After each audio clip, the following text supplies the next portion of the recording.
3,000 grinders, yeah, we climb so high. Splitting quality every day, reaching for the sky. Gaming world, beware, we got the winning vibe. Grinding through the night, can you feel the tribe? Controller in my hand, can't slow down this flow. Leveling up fast with every game will show. Top the leaderboards, yeah, watch the numbers rise. Eyes on the prize, we're aiming for the skies. We're grinding games all night, all day. From zero to hero, we'll pave the way. 3,000 strong, we celebrate. Grinding hard for a future great. Every click, every move, we break the mold. Adventures and pixel stories unfold. Together we conquer, nothing to fear. 3,000 grinders, let them hear. Wake up, game on, we never quit the race. Pushing the limits at a breakneck pace. Victory tastes sweet, fortune we chase. 3,000 grinders, we own this space. We're grinding games all night, all day. From zero to hero, we'll pave the way. 3,000 strong, we celebrate. Grinding hard for a future great.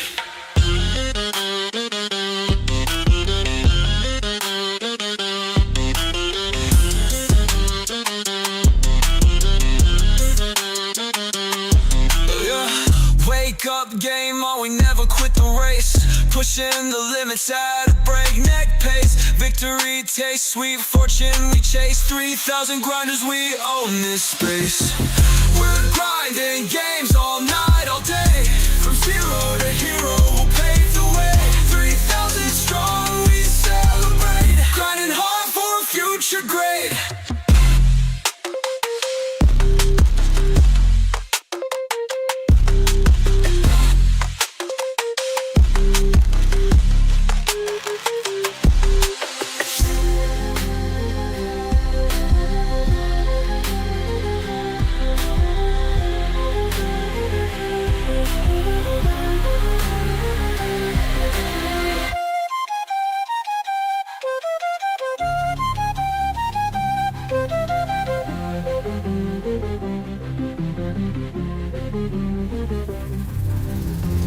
Every click, every move, we break the mold. Adventures and pixel stories unfold. Together we conquer, nothing to fear. Grinding hard for a future great.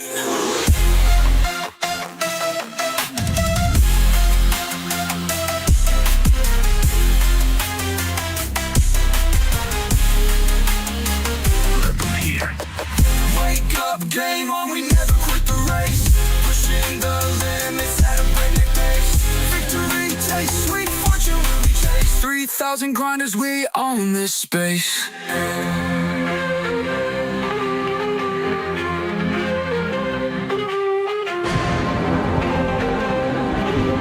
3,000 grinders, we own this space.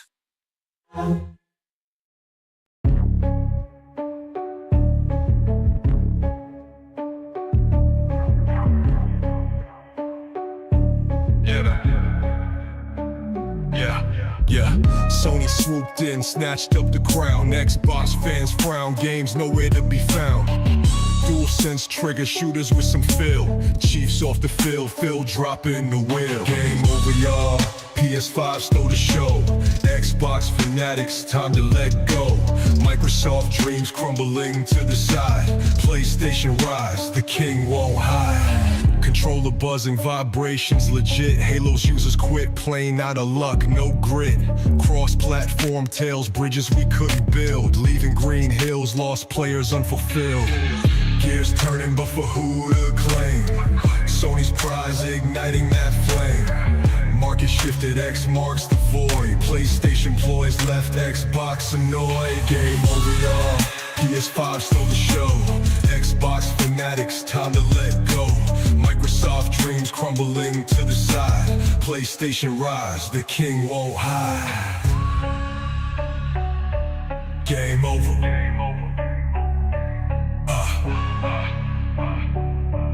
Game over.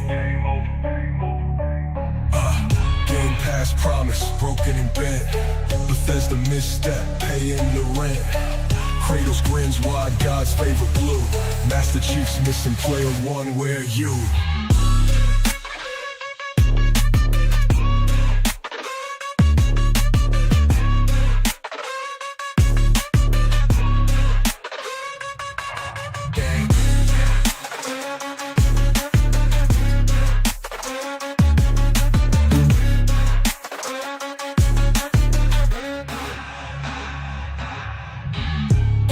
past promise, broken and bent. Bethesda misstep, paying the rent. Kratos grins wide, God's favor blue. Master Chief's missing, player one, where you?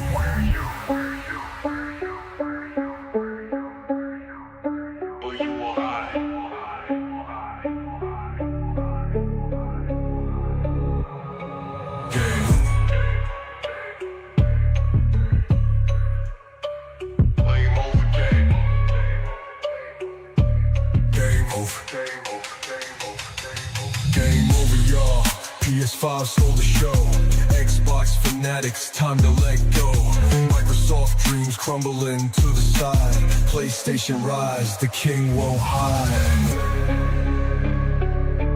Game over.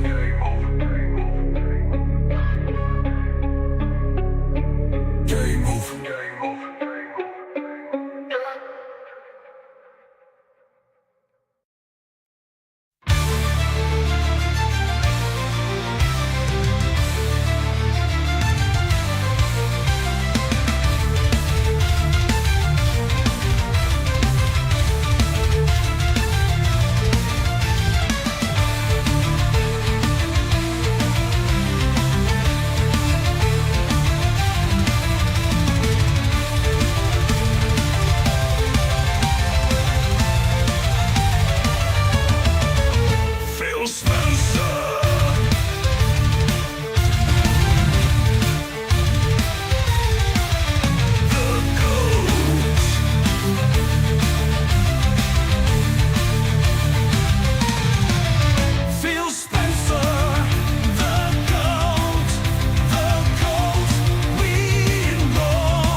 What's up, grinders? How you doing? It is Gaming Grindhouse time. We open it up early tonight.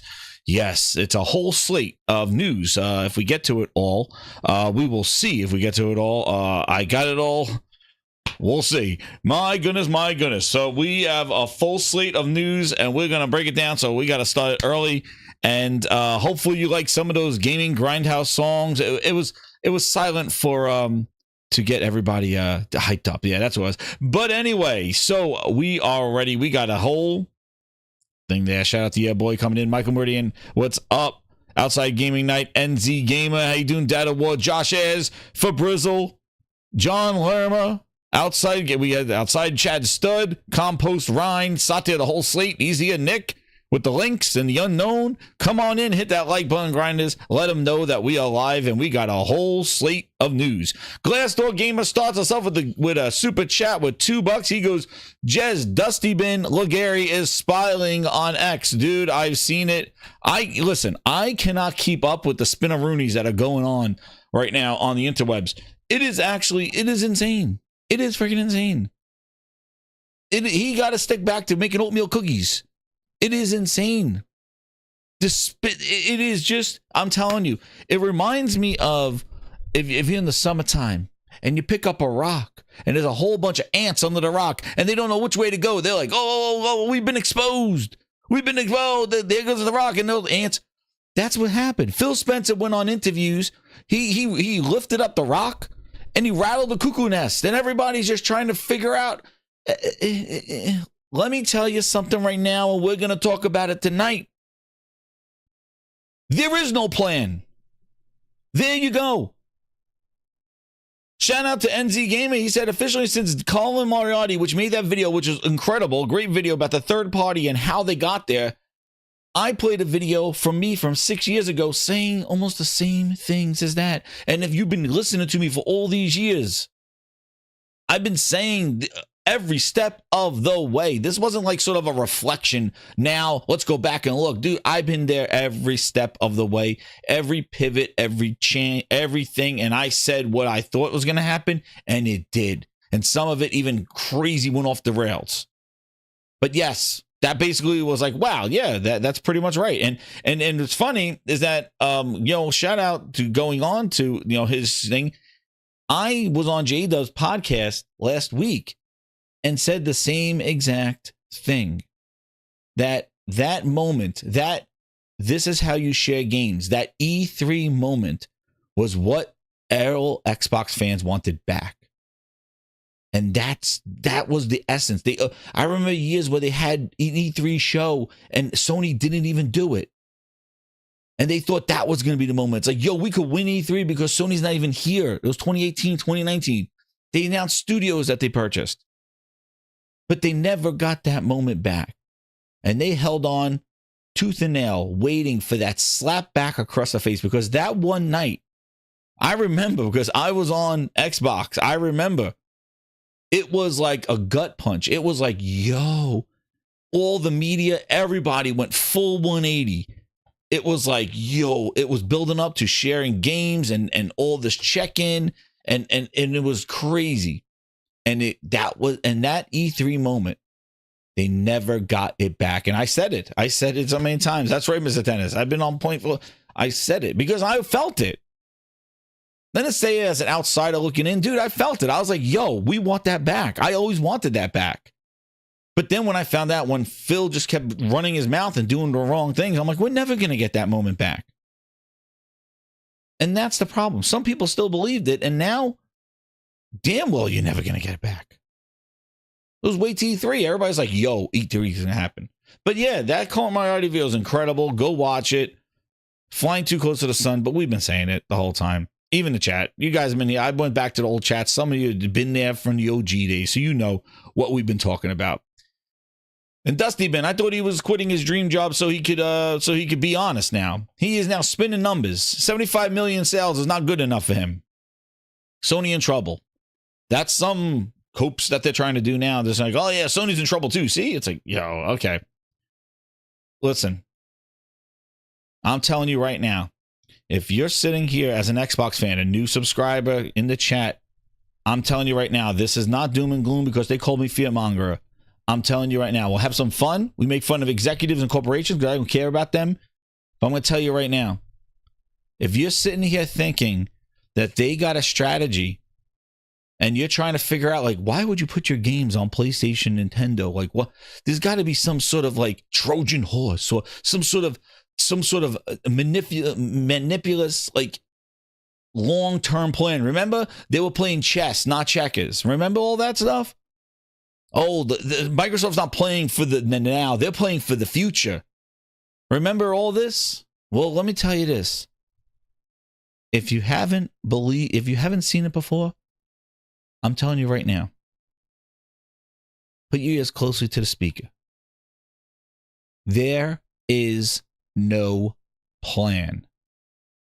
They are throwing shit against the wall to see what sticks. They don't have a strategy. They have an end game where they want to be in this wonderful world that they feel that everybody's using their stuff, their services, their cloud, and they're everywhere, and everybody's doing it almost like how enterprise is. Like everybody's using Office, everybody's using Word, and they have this utopia or microtopia view of this future where everybody's using their stuff and they are all just behind the scenes, just updating, and everybody's just using their software and using their services, and everybody's gaming where they want, but they're using Game Pass and clouds, and Azure's running full speed ahead. But they will never get there because they don't think how to get there. They just want to keep throwing shit against the wall, and hopefully if they wait long enough, they will get there. And as I've told you so many years before, Microsoft is impatient. Set it and forget it, Josh. That's right. Microsoft is impatient. They will not wait long enough for that vision to happen, and they will bow out and somebody else will do it. And then they'll kick themselves in the ass saying, why didn't we wait? Augmented reality, using voice to control things. They didn't wait. They just connect. Mixer, after Twitch was having issues, Mixer could have, nope, they drop it all. Zune Music, what happened? It went away. It was the first subscription music, even before iTunes. And everybody did it better than them, and they're nowhere to be found. Microsoft Music, Groove Music, Xbox Entertainment, all of it, done. There is no strategy. Windows Phone trying to pay devs to make apps for them because nobody wanted to use their stuff. Sounds familiar. What happened to Project Warcraft? They were supposed to pay devs to sample games in Game Pass. They announced that 2 years ago at a GDC. Project Warcraft. They were going to pay devs to make games for trials because Sony was doing trials. They had to do it. Anybody? Anybody playing trials or parts of games and assessing them early access better than early access because they were going to pay the devs to do this? What happened? What happened to Microsoft's infinite pockets and money? You woken the beast. Now you're going to get the horns. What happened to the infinite pockets of money when they bought all these studios and Microsoft's deep pockets? Now we've been talking the last year and a half about how they don't have money. And they got to get it back. And you got to sustain the business. Please. Before we even start the topics, let me tell you, there is no plan for them. This is a Band-Aid on a gushing wound. And they are looking for any which way, desperate to get out of the situation that they're in, that they put themselves in. Because they want their return. Just like when they make a big blockbuster movie and they want to have a big box office weekend, get their money back for their investment. This is long-term damage to the brand that they've spent 24 years building, 23 years building, because they took all their identity and they're putting it on their direct competition. Not in a new market on phones, not in a different market on PC. They're putting it on their direct competitors number one customer that they've been fighting to justify Xbox's existence for 24 years, 23 years. They've been fighting against these two competitors with Sony and Nintendo to justify why Xbox belongs in the same conversation as them. And they are taking the games and franchises or whatever's left of them and bringing them to the other platforms just to satisfy the amount of money that they spent to try to get some money back into the wheel. And it's not going to be enough. We know this. I'll talk about it. But just wanted to let you know there, because I see everybody coming up with all these, everybody's doing it. Listen, there is no plan. Microsoft and Xbox do not have a plan. This is winging it. All right? So stop trying to think like they got some sort of amazing whiteboard of strategy going on there. Maybe the Xbox GLAZE Discord does. Oh, damn. Maybe the GLAZE Discord does. Oh, shit. That GLAZE Discord maybe has strategies. Xbox GLAZE and the GLAZE at Xbox Discord to spread PlayStation FUD. Yep, that GLAZE Discord maybe got some strategy. But Xbox don't. I'll tell you that right now.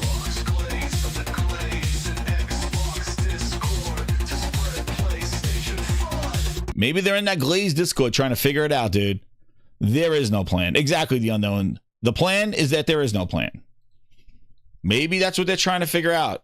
Hey, they're in the GLAZE Discord. They're like, yo, guys, we'll just tell them that PlayStation's doing it and Microsoft is doing a Trojan horse and they're going to pretend to do whatever you want, dude. You're in an echo chamber because there's less and less people believing you. Because after this latest Phil Spencer interview, which we'll go over, he says it right there. He says it right there. The Glassdoor Gaming with the other one. And grinders, let me mind you, before we even begin, Glassdoor Gamers getting us to the 10 goal, because you're going to want to hear this. I made, and I don't know if Zuby's sleeping right now, but there is a new song because I saw Zuby Tech. Even he was fighting Derek Strickland for numbers. And Derek was spinnerooning. He don't even know what numbers are. It was ridiculous. And I had to make a song about that. So let's get those 10 goal so we could hear Zuby's song. You're going to hear it here first.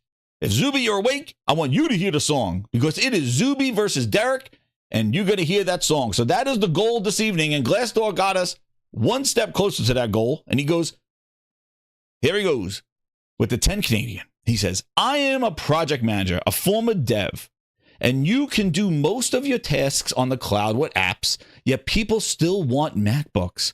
But gaming is supposed to be different. AI for gameplay needs hardware. Glassdoor Gaming, I appreciate your knowledge and everything that you said, and thank you so much for the super chat. And let me tell you something. Their cloud needs hardware. You're right. The thing is that Microsoft's Xbox Cloud, I've said this so many times, runs off of the Xbox. Where that box is in the name of our box is in the name. It runs off Xbox. So if your install base and people and devs don't want to make for your where that box is in the name of our brand, then how does that power your cloud?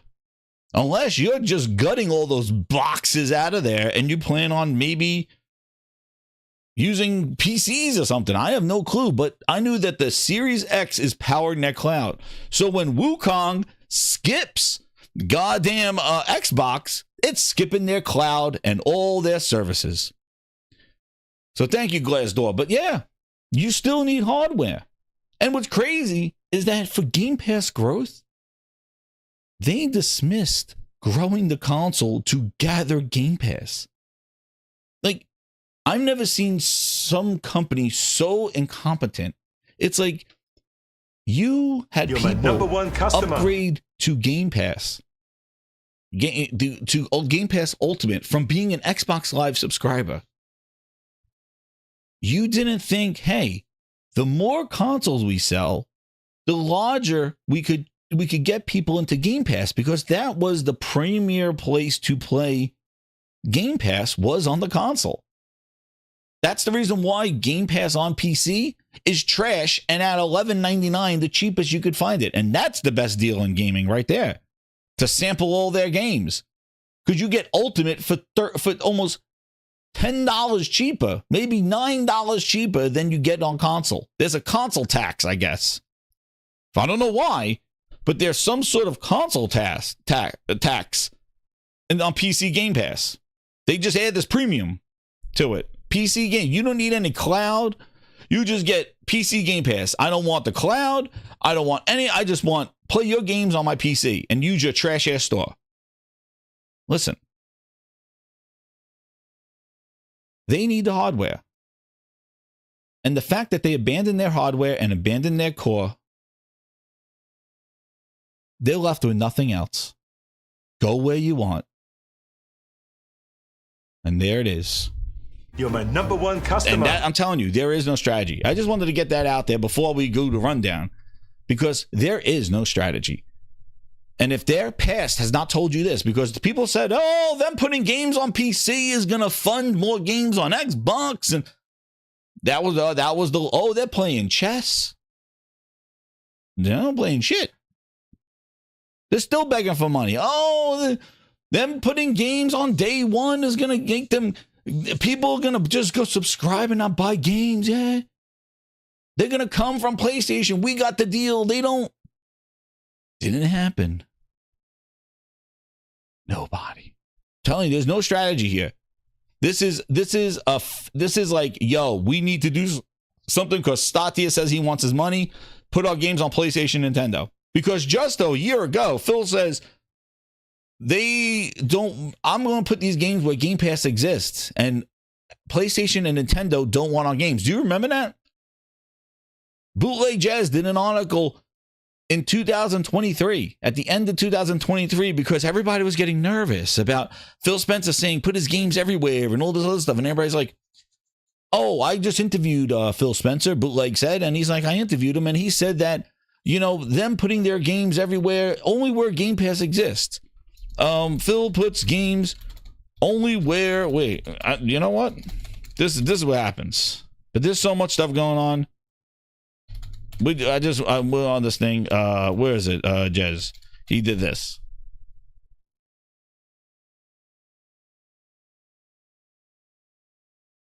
What he did? He did it in 2023.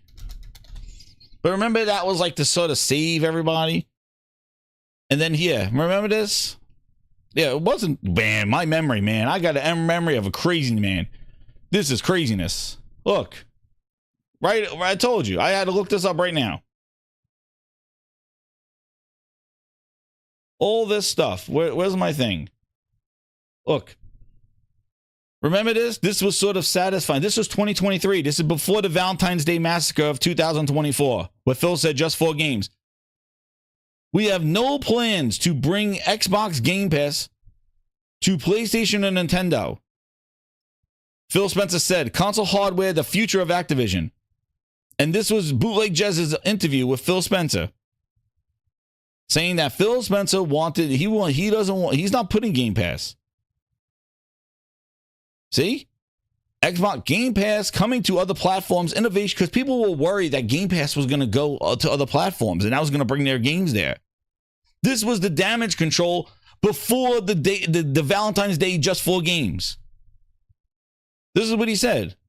See? I'll start by saying we have no plans to bring Game Pass to PlayStation or Nintendo. It's not in our plans.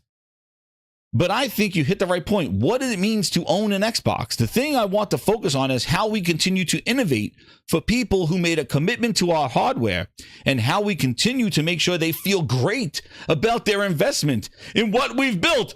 Where the box. Holy shit, Phil Ness! Phil Ness, yo! Great ass! Yo! This man said this stuff on December 1st, 2023, and in February 2024 said just 4 games. I'm not putting Game Pass over there because I'm just putting the games there natively. Oh, shit, the Phil Ness spin. Yo, the Phil Ness spin. Where's Shaggy? Get him in here. Black Ops 6 day 1 Game Pass. Black Ops 6 sweet, right? Like zoinks. Like zoink scoobs. Like zoinks. Oh man, Shaggy, what's going on? He goes, I'm obviously going to have my own point of view on our hardware. I think our hardware team did a great job with the X and S this generation, giving value, performance in the hardware line. When I think of investments like Game Pass and cloud and cross-play and cross-save and ID and Xbox and all these things, I want us to innovate, and people on our console feel like we're making investments in our console that matches their commitment they're making to us.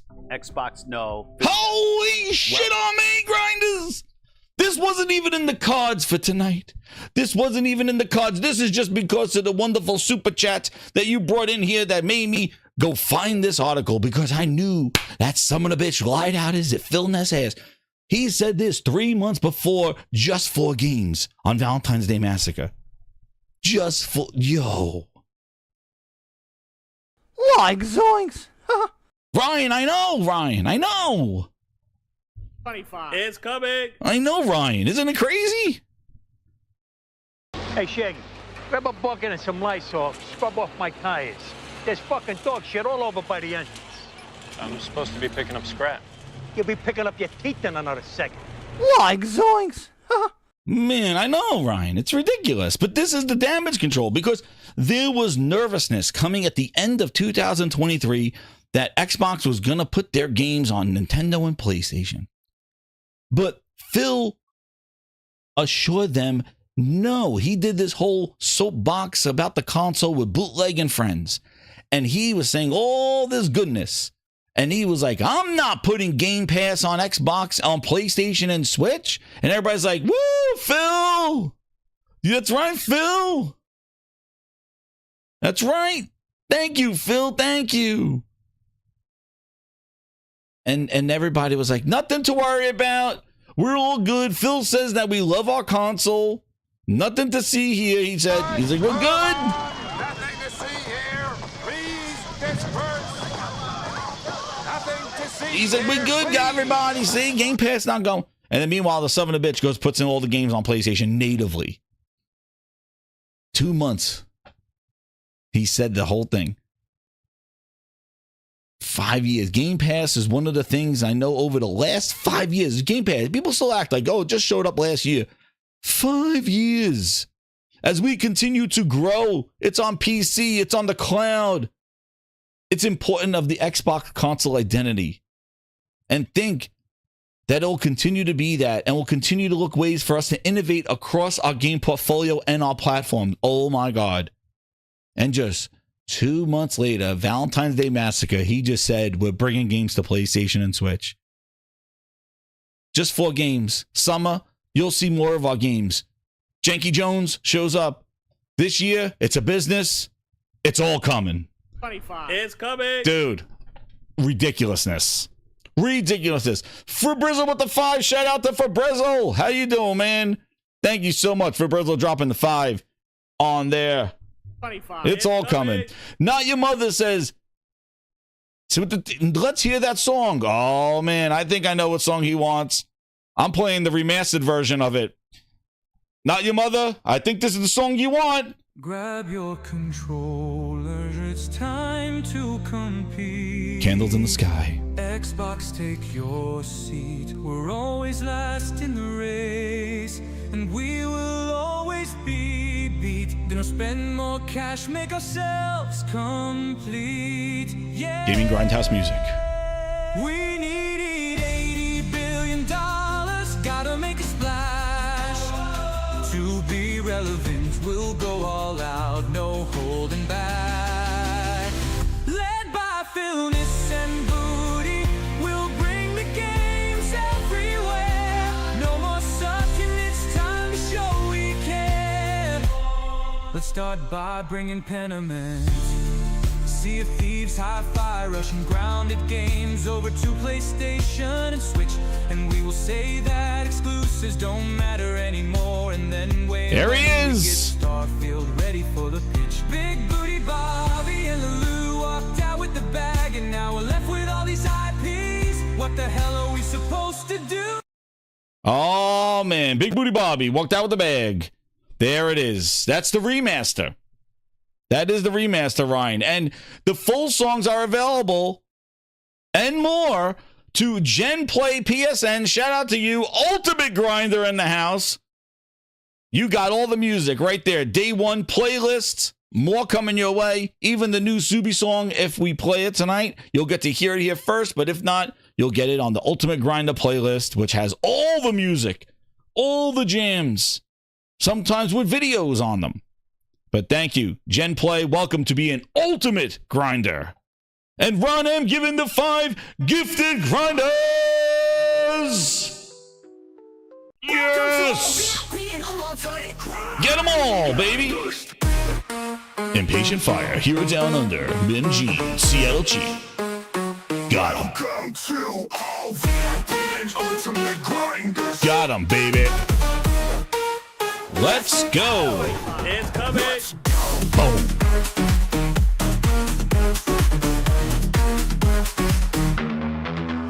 Shout out to you guys. So that's 6. So I gotta see that. I got like 5 different screens up here. I gotta update this. Man, this, yo, shout out to everybody doing the chats. I appreciate all of it. Hey man, see, this is what it is. You interact that way.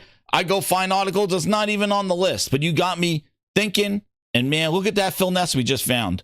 2 months before he said his games were gonna go natively on PlayStation and Switch, dude lied out his ass, and he was diverting them, thinking like, oh, Game Pass is not going over there. We love our consoles. Dude. Craziness. That wasn't even an article that I had ready to go. But I remember it was the damage control because people were worried, and he did that interview. Crazy. Now let me just update my numbers, and then we're going to move into Kingdom Come 2. But yeah, and we're going to go right into the Avowed. Oh my goodness. We got this. Yeah, we got the grindhouse. The grinds are awesome, man. We got 6. We got 11. We're on our way to the next emoji. And if you know, we just got 2 brand new emojis. You know it is the Xbox GLAZE. The Xbox GLAZE. When you hear this song, you're VIP. I want this emoji in the chat. Xbox Discord to spread PlayStation FUD. When you hear this song, this emoji goes in the chat. Okay, so that's test number 1, if you weren't here last week. And then the next one, if you hear this song, I want this one in the chat. Xbox scandal says, thou shalt not. I think.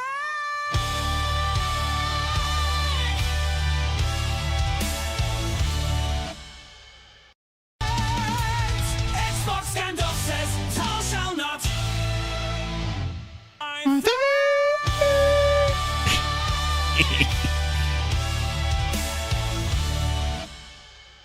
So now we're on our way with 100 more VIPs. We're going to get the next emoji. And whatever that emoji is, there will be a song cue for that emoji. That's what we're doing moving forward. We got song cues. So when I play the song, I get that emoji in the chat. Exactly. See, there the grinders go. Woohoo. Good job, guys. Guys and girls. There we go. Everybody get that thing in there because that's how we're working here. So we get next emoji. We're going to get tunes with those emojis. Now, let's talk about some quality games, because this is going to lead us into Avowed. So I just wanted to get some of this out. Oh, I hear myself. Oh, my God. I just want to get into this thing right here. So we're going to run down this, but I wanted to just give a little bit of love to the hotness. And first of all, I want to... this is me whistling at the girls. Hold on. So hold on. Wait a second. Is it? Why are you skulking here? Hold on. All I can do is rob her? I don't know, dude. I might haven't. All right, guys. Anyway, this game, Kingdom Come 2, I'm loving it. But also, shout out to everybody that came in to show last night, because you voted on me to play Astrobot, which was great because I wanted to finish it, and we got to finish it live. It was awesome. So check out that stream. It was awesome. And you know, when we stream, I entertain. And we made up a whole story. Well, I made up a whole story about fighting the Xbox GLAZE Discord with Phil Ness and Astrobot, taking the whole arsenal of PlayStation lore and hardware and fighting the Phil Ness and ending the lies and the deceit. And it all happened last night, and Astrobot freed us of that. So go watch that. It was wild. It was epic. But that was Astrobot last night, man. It was incredible. But this game, Kingdom Come 2, awesome. That's right, Outside Name. An emphasis on the come. Anyway, this game, let me tell you something. The world, it looks great. The world is so alive in this RPG. Everybody reacts to you even squatting. If you do not light your torch at nighttime, the world reacts to you, even if you're not clean, if you're covered in blood, if you're covered in dirt. You got to wash yourself because people will treat you differently. You walk around with the sword, and that aspect of it it's so cool because it just is like, it leads into all this uncertainty. For example, there was one mission where I had to kill this guy. And you know, I think I was streaming it. I was streaming it live. I had to kill this guy. Broad daylight like this. Look at her. That girl, I just followed her. She went to the water, got the bucket, came back. Everybody's doing routines. Everybody's doing their job. And you could follow them and they'll like talk to you and they'll be like, yo, what are you looking at? Why are you squatting? Why are you doing this? Listen, that's right. Ooh, Albert Guchard, he loved it last night. Thank you. Thank you for being there last night, man. So it just adds so much to the game that you could haggle. There's a whole, like, if you're at nighttime, people are sleeping. So this guy I had to kill, right? This mission, I had to go get him because he did some bad things. In the nighttime, in the daytime, the guy was walking around with the horses and everything like that. So I did it. I hit him with my sword. Everybody, I tried hiding the body, and then everybody was like, found him, and then he come running after me. And then I escaped on the horse, and I got hit, and a bunch of robbers hit me. That was not an effective way.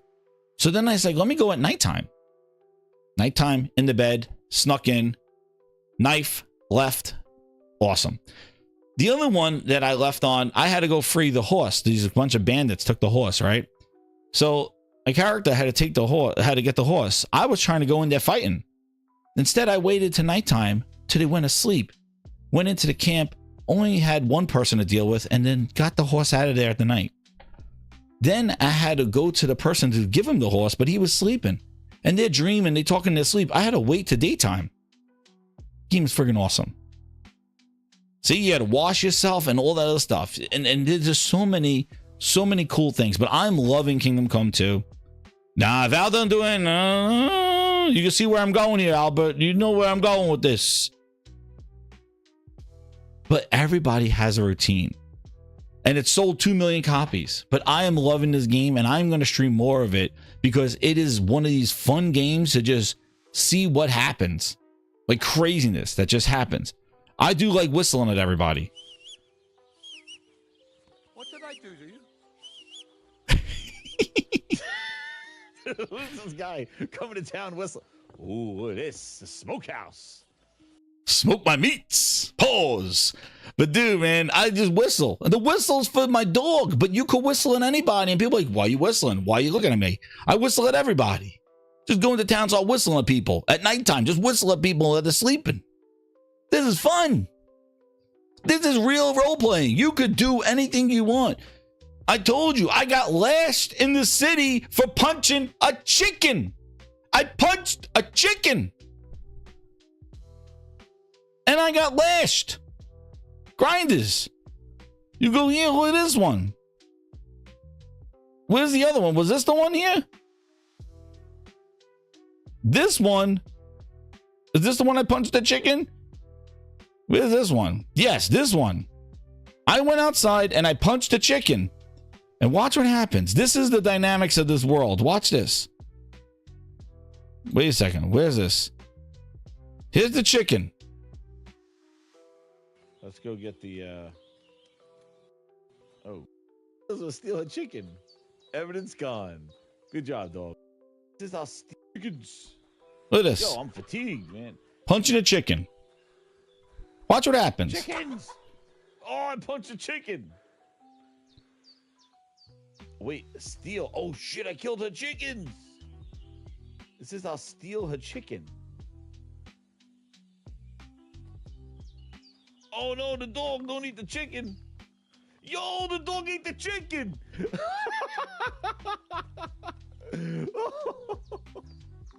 Yo. Dude, that just happened. Dude, the dog ate the chicken. Great Circle is coming out this December. Damn, I didn't want to. Thanks, dog. Because it says it was steal a chicken. I did that again. They found me and then they lashed me so you could get fined. Then I tried giving them the Phil Ness. It didn't work. It didn't work. I gave them the Phil Ness. They said, I said the chicken was talking to me. They took me to the city and they hit me with the whip. And I had like my health was down, and the townspeople were like, "You are a criminal. Like, we don't talk to you." And it lasted for a couple of days. Like, I had to go sleep. It was crazy. And you could get executed. Like, you could get elevated. You could go to jail and you wait there, or you could get executed and it just ends the game. Not permadeath, but you die. And what's crazy is that if you hit somebody or you commit a crime and somebody sees you, they run legit. It doesn't just automatically get the cops there. Like, they just, like, you just go 5 stars. They run to a town. So like, if you, like, if I slept in this bed, and again, sleeping sucks. Like, you got to realize, is another story. This is how awesome this game is, because this is the stuff that happens in this game. And I'm still doing side missions and trying to sneak into the wedding, which is what the main thing is. I finished a mission and they said, "Thank you so much for saving my husband. You're welcome to stay here and sleep here," because sleeping is a very important thing, because you could get health, but if you don't sleep, your hunger comes down and your health meter locks up there. You need to sleep and have a good rest. The problem is, if people find you sleeping, they will call the cops on you and you will get fined or lashed or whatever. So in here, the lady said you could stay here, right? Well, I was like, "Thank you so much." So I went into their house and slept in their bed. Well, in the middle of the night, it stops. They go screaming at me, and I'm calling the cops. What? They're calling the cops, like, "Why are you sleeping in our bed?" Blah, blah, blah. And I'm like, "What the hell happened? You told me I could sleep here." Well, I erased that because I loaded up my save. I was like, something happened. Let me find out. So I asked her the question after she had to stay. It says, "Where can I sleep?" And I chose that option to talk to her. And she goes, "You could sleep in the barn." Great circle is coming out. And when I went to do that, her and her husband was sleeping in the bed, and I slept in the barn. But it wasn't that they gave me their bed, and they were in it. And what's crazy is that they're dressed up for the day, and when you see them at night sleeping, they're in nightgowns. They're like sleeping. It's like alive. Dude, awesome. The immersion is crazy. There's so many things in this game that you can do. The alchemy.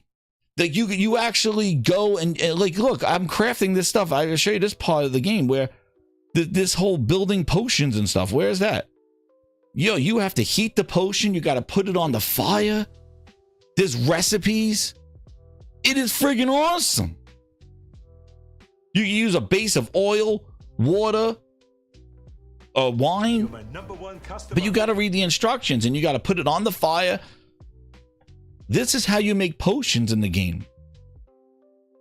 It's so immersive. It's so much fun. Like, it's crazy. And it's not like, "Oh my God, I got to do this." No, there's fatigue meters. There's hunger.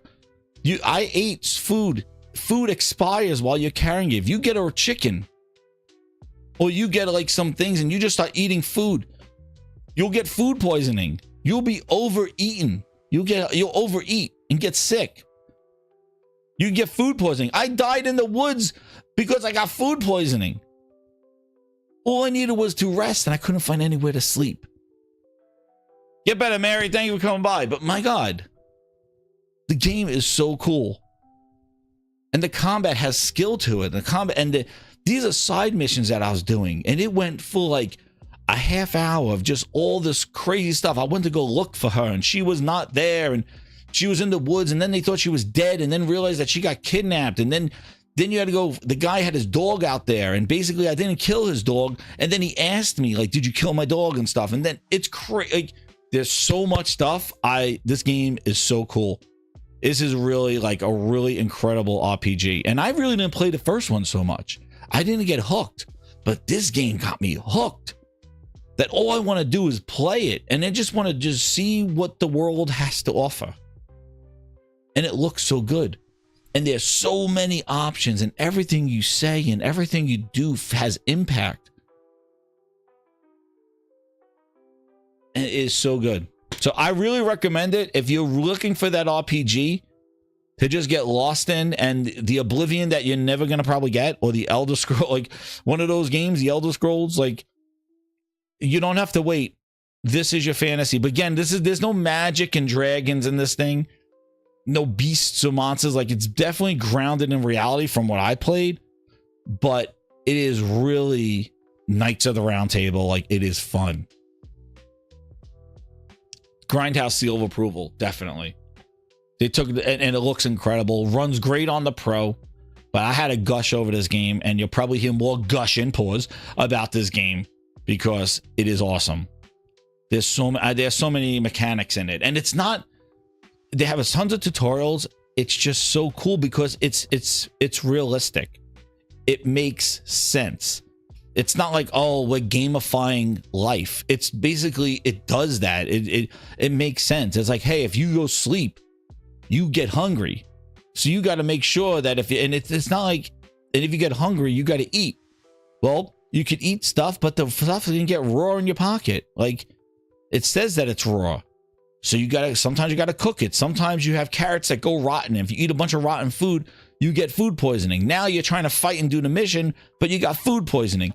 You drink a drink to get a boost, but you get drunk. And now the screen is wavering like this. And people are saying, you're drunk. Go home. I don't want to talk to you. They act with you because now your mission, the responses are different because your state is different. You're covered in blood. You smell. They'll tell you you smell. They'll say different things to you that if you were clean. And notice, I'm not really talking about story or anything. Like, because the story, it doesn't matter. I'm just doing stuff for people because I'm just trying to get to where I need to go. And it's just so cool. And what's awesome is that the more you do stuff, that's where you get your perks and points in. So it's not like you're just doing things and then you get a bunch of numbers and you just want to put them in. No, you actually, you crawl walk, you sprint, your stamina goes up. So like your gameplay impacts your growing.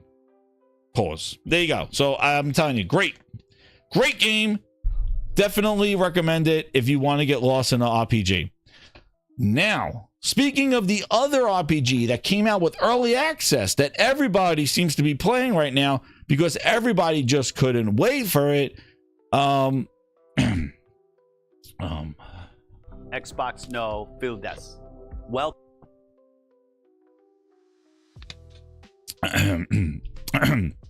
I'll just leave this up here while I read the super chats.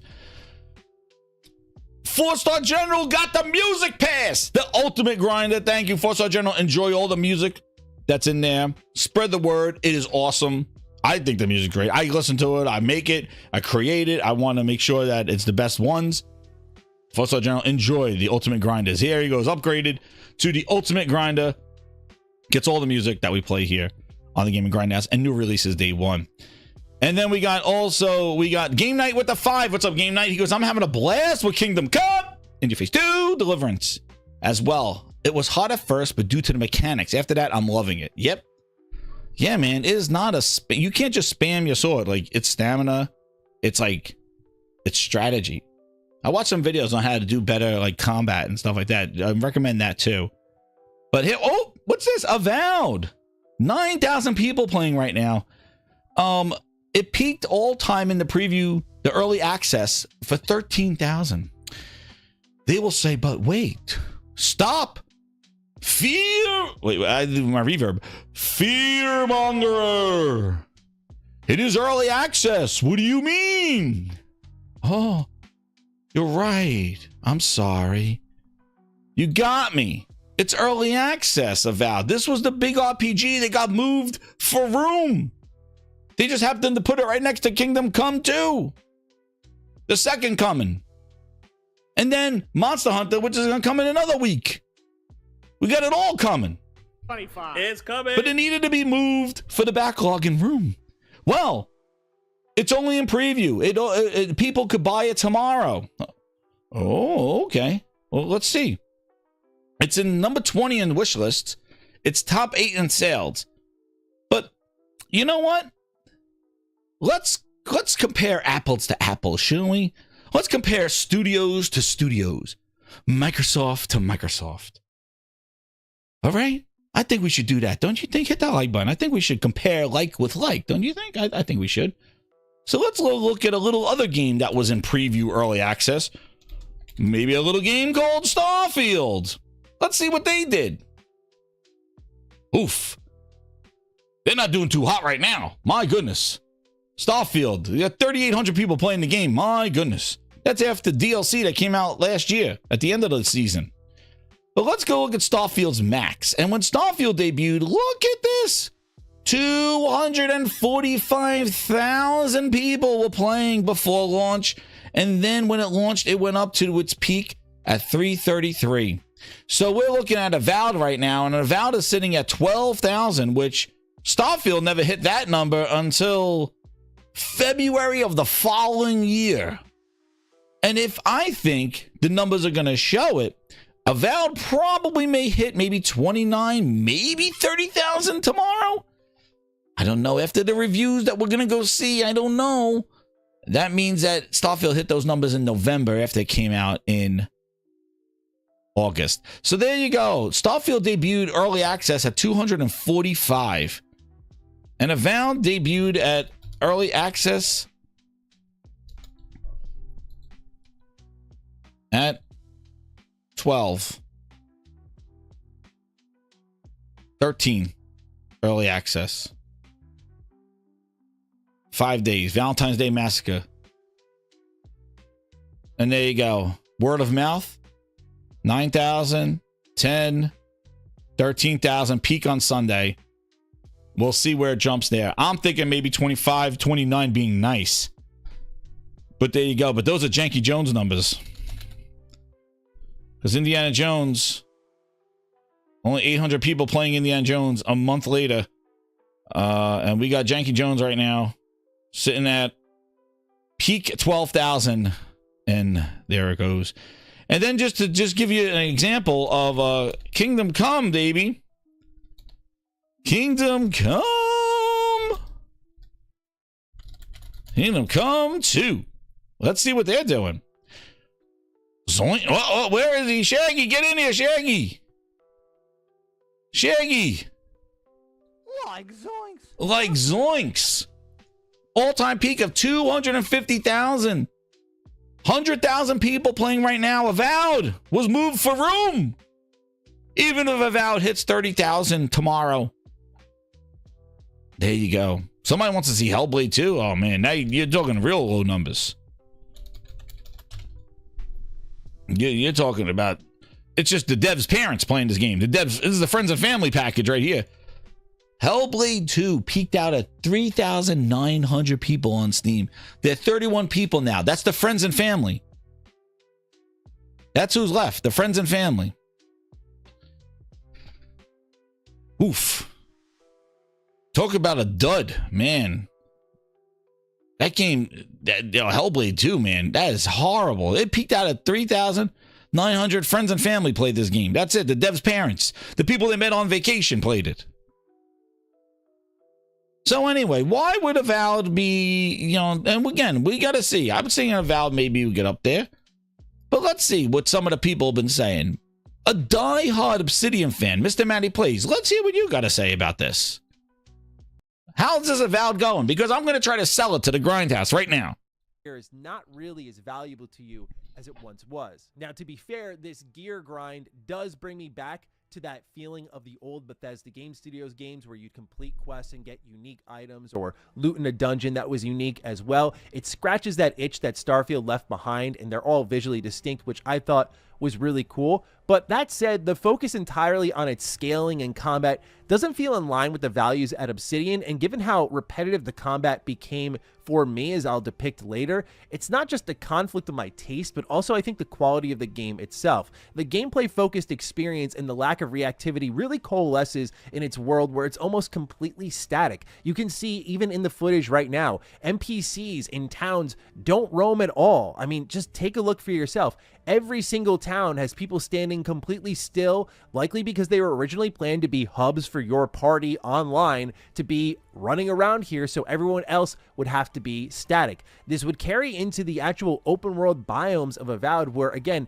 everyone feels very much stapled to the ground. Now, even removing myself from these assumptions, even if I'm dead wrong about why I think these things are happening, the reality is they are happening. Avowed's world does feel lifeless. Enemies are on the road waiting for me to just cross them. And despite the drastic measures I go to in my mission as the Adirian envoy, no one really approaches me, like say, if you want to pull a Skyrim example out, like a courier, and says like, hey, we heard what you did. We're interested in that. Like, you have to go to everything in the game, even like side quests that are happening out in those open zones. Like they'll be marked with an exclamation point and you'll run up to them. And I'm less picky about that, but you'll just see a lot of remnants of an MMO-like experience. Like if you play, let's go to a BioWare style game. If you play like Star Wars: The Old Republic and you're running around that world, wow, we're going back. Everyone is planted in a specific spot waiting for you to come to them. So again, this is where I started to see the remnants of an older multiplayer game. And while there are like idle animation cycles happening in these towns, as you see through that illusion, it does feel very stiff and in not a good way. In this sense, Avowed feels comparable to a moment similar to Bethesda with Starfield, which I know for many, this will have a stronger negative connotation than I intend, but remember, I really like base game Starfield. However, Starfield is also a Bethesda game that I can almost guarantee I'll never go back and replay, unlike every single one of their other games. So nice. Avowed is, as I said at the top of all of this, good enough, and I'll get into that, but I also expect more than good enough from one of my favorite developers ever. The view for this game has shifted to something else in an attempt to be more broadly appealing, and I feel it may leave some diehards like me going, yeah, that was all right, but not leaving with the same enthusiasm that an Obsidian game usually churns for people like me. Now, that's mostly because I walked out of the experience unmoved by its characters. I mean, never in a million years did I think I would play even the worst of Obsidian games, where I do all the companion quests, exhaust all the dialogue options, and still walk away after 40 hours being able to say, hey, Kai is all right as a character, I guess. Maybe it's because of Garrus's voice actor, but the rest really weren't interesting at all. I don't Yo, number one customer. Who the hell is this? His character? Walk away after 40 hours being able to say, that is the hey, most Kai's dashing all right as a mustache. Character, I guess maybe it's because of Garrus's voice actor, but the rest really. Is that the creative character? What kind of mustache is that? What are we doing here? Yo, somebody looked like they took shit and smeared it on the guy's face. Like zoinks. That is the most dashing mustache I've ever seen. What the hell is going on here? That is the creative character? Dude, somebody put their finger in their ass and they smeared it on his face. They go, there you go, there's your freaking mustache. Holy shit, goddamn dashing mustache. Porn stash. Oh shit. You imagine playing a game and this your character looks like a goddamn with that horrible mustache. What the hell is this game? Oh man, Twisted Sin with the 2. He goes, Phil, quote, you deserve this, Spencer. That's right, that's the Phil Spencer. He deserved this one. All the key terms. Phil Spencer. The Dirty Sanchez they gave him. Oh shit, they gave him the Dirty Sanchez. Oh man. You're in the character select and you give him it's like, oh, I want to put the Dirty Sanchez mustache on. Oh no, not the Dirty Sanchez. Oh man, this is some ass. That is definitely that is give him the Dirty Sanchez. $70 game, $100 version, Jack. $100, please. He still goes on, but wait, he's not the only one. Let's go find some more. Let's go see how exciting this game is. I need some more excitement. Maybe this. Oh, what's this? Oh.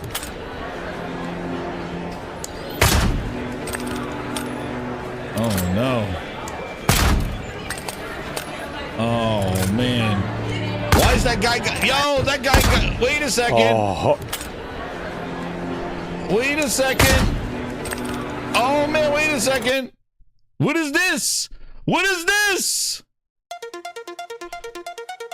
It's the Glaze! The Xbox Glaze and the Glaze at Xbox Discord to spread PlayStation FUD. And Glaze. The Xbox Glaze. Xbox Discord to spread PlayStation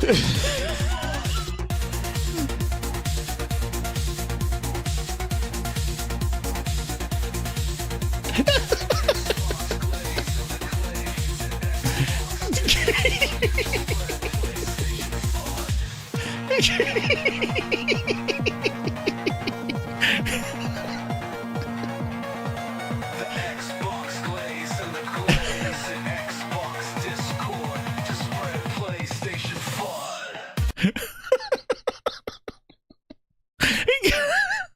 Dude, it's when you play the Xbox game, you get the glaze. You're like, it's like, is this real? Do I cap for it? What's going on?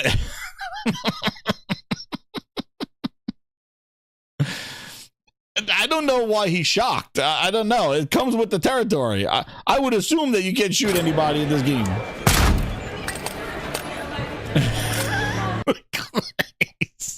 He got the glaze. Oh shit, dude, got the glaze. What happened? He went the picture. Get over here, you bitch.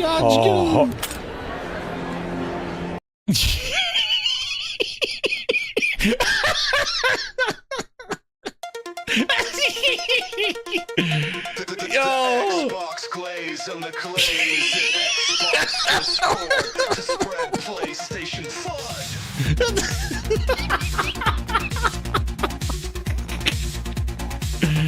Oh shit.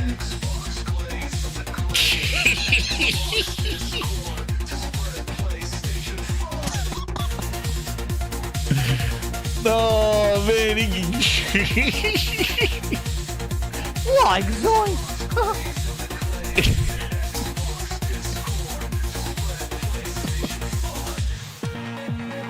Oh man.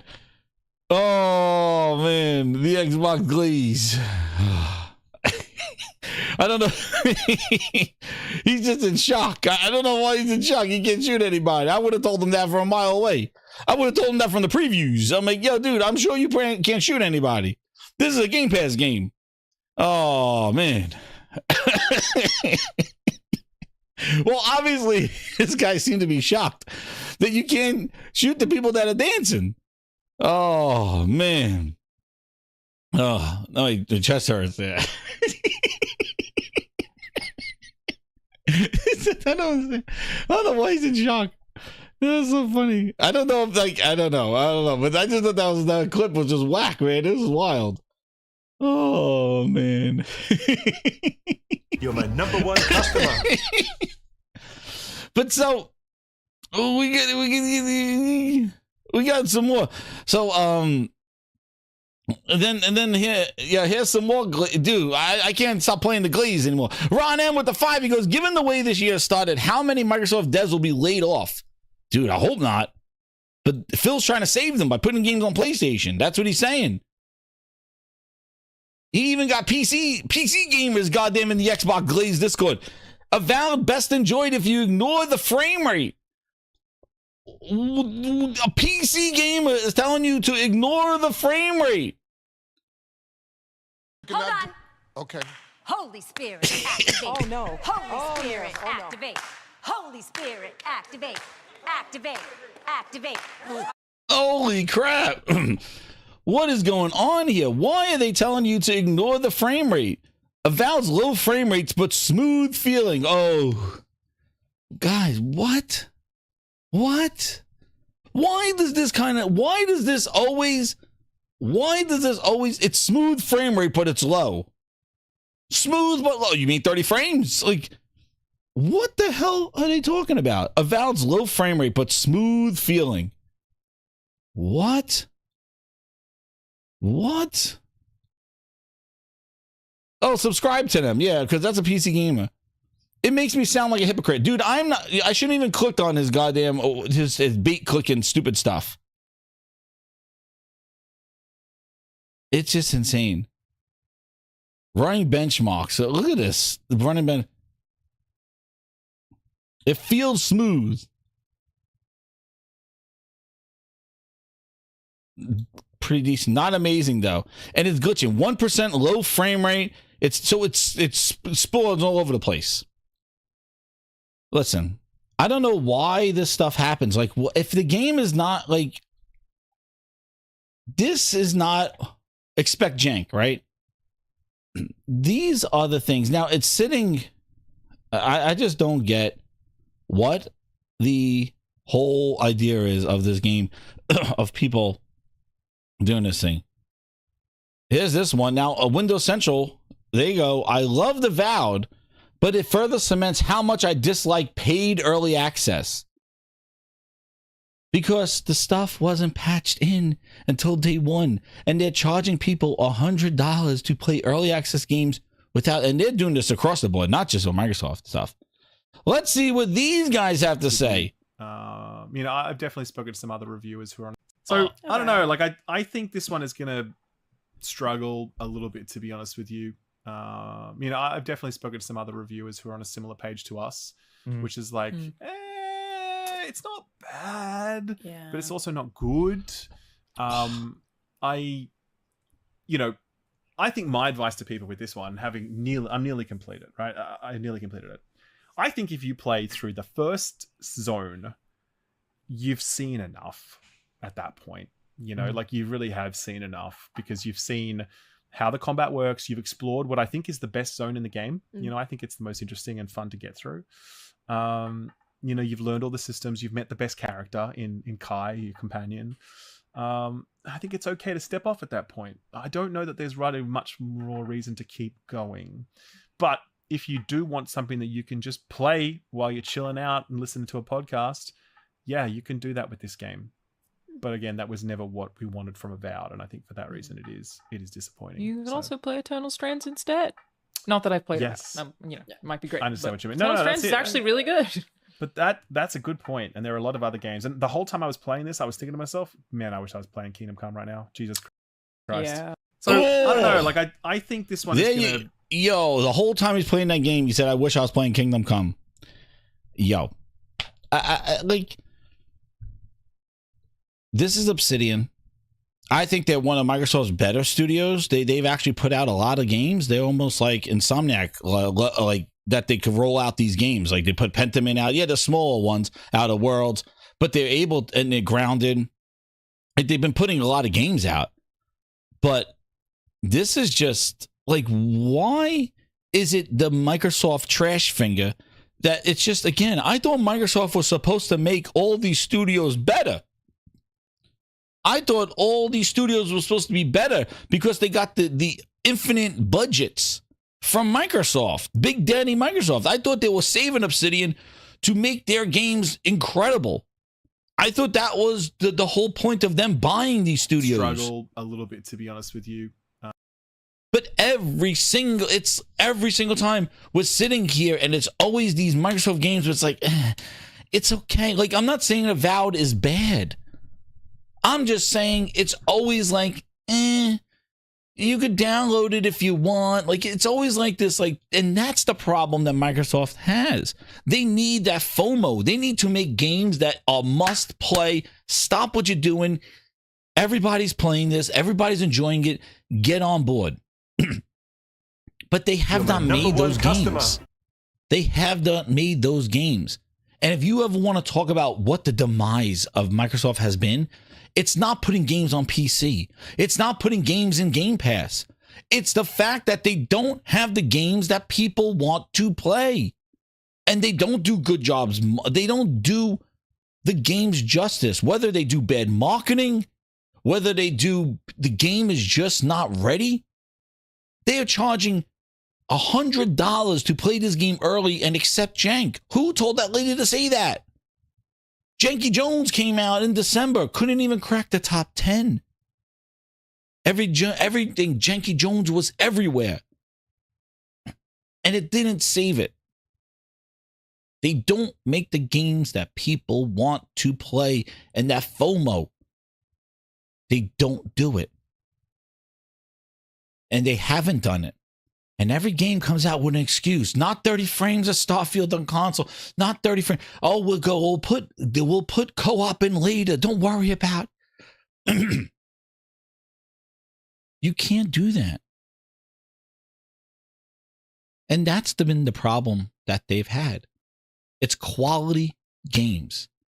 Obsidian had a name. Obsidian had they made that Fallout 7, the Fallout that everybody loves. New Vegas.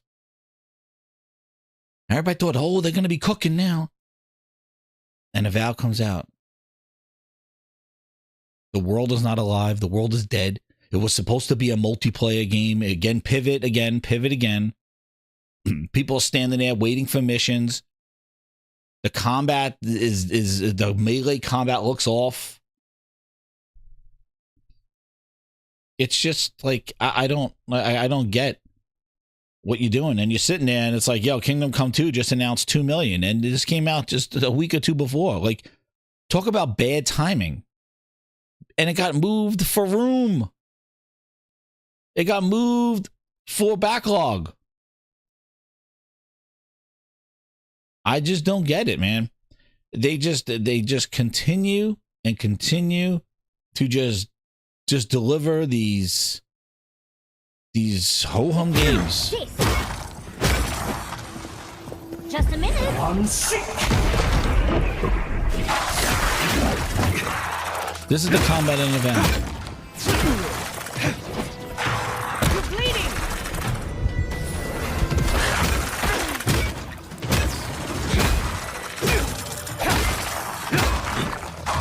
I'm sick. This is the third person camera that they put in there, right?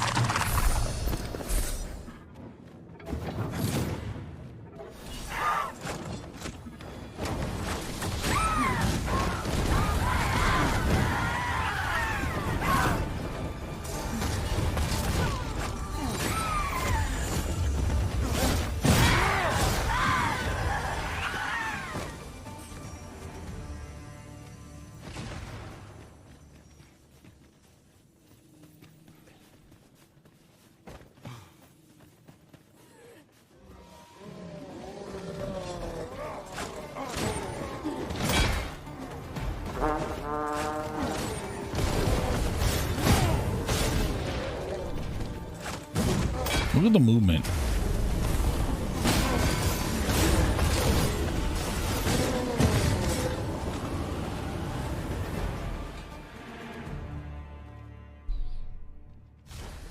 Back to Avowed. Just a minute. This is the third person camera that they put in there, but again, they just made a third person camera. You're bleeding.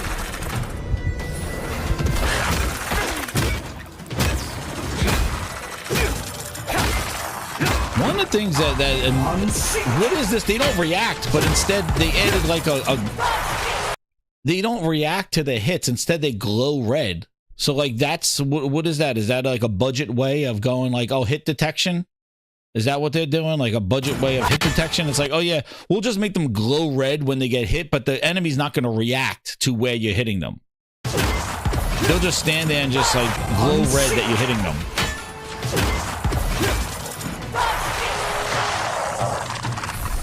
I guess that's a booty budget.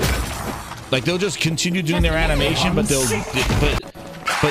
be red to let you know you're hitting them.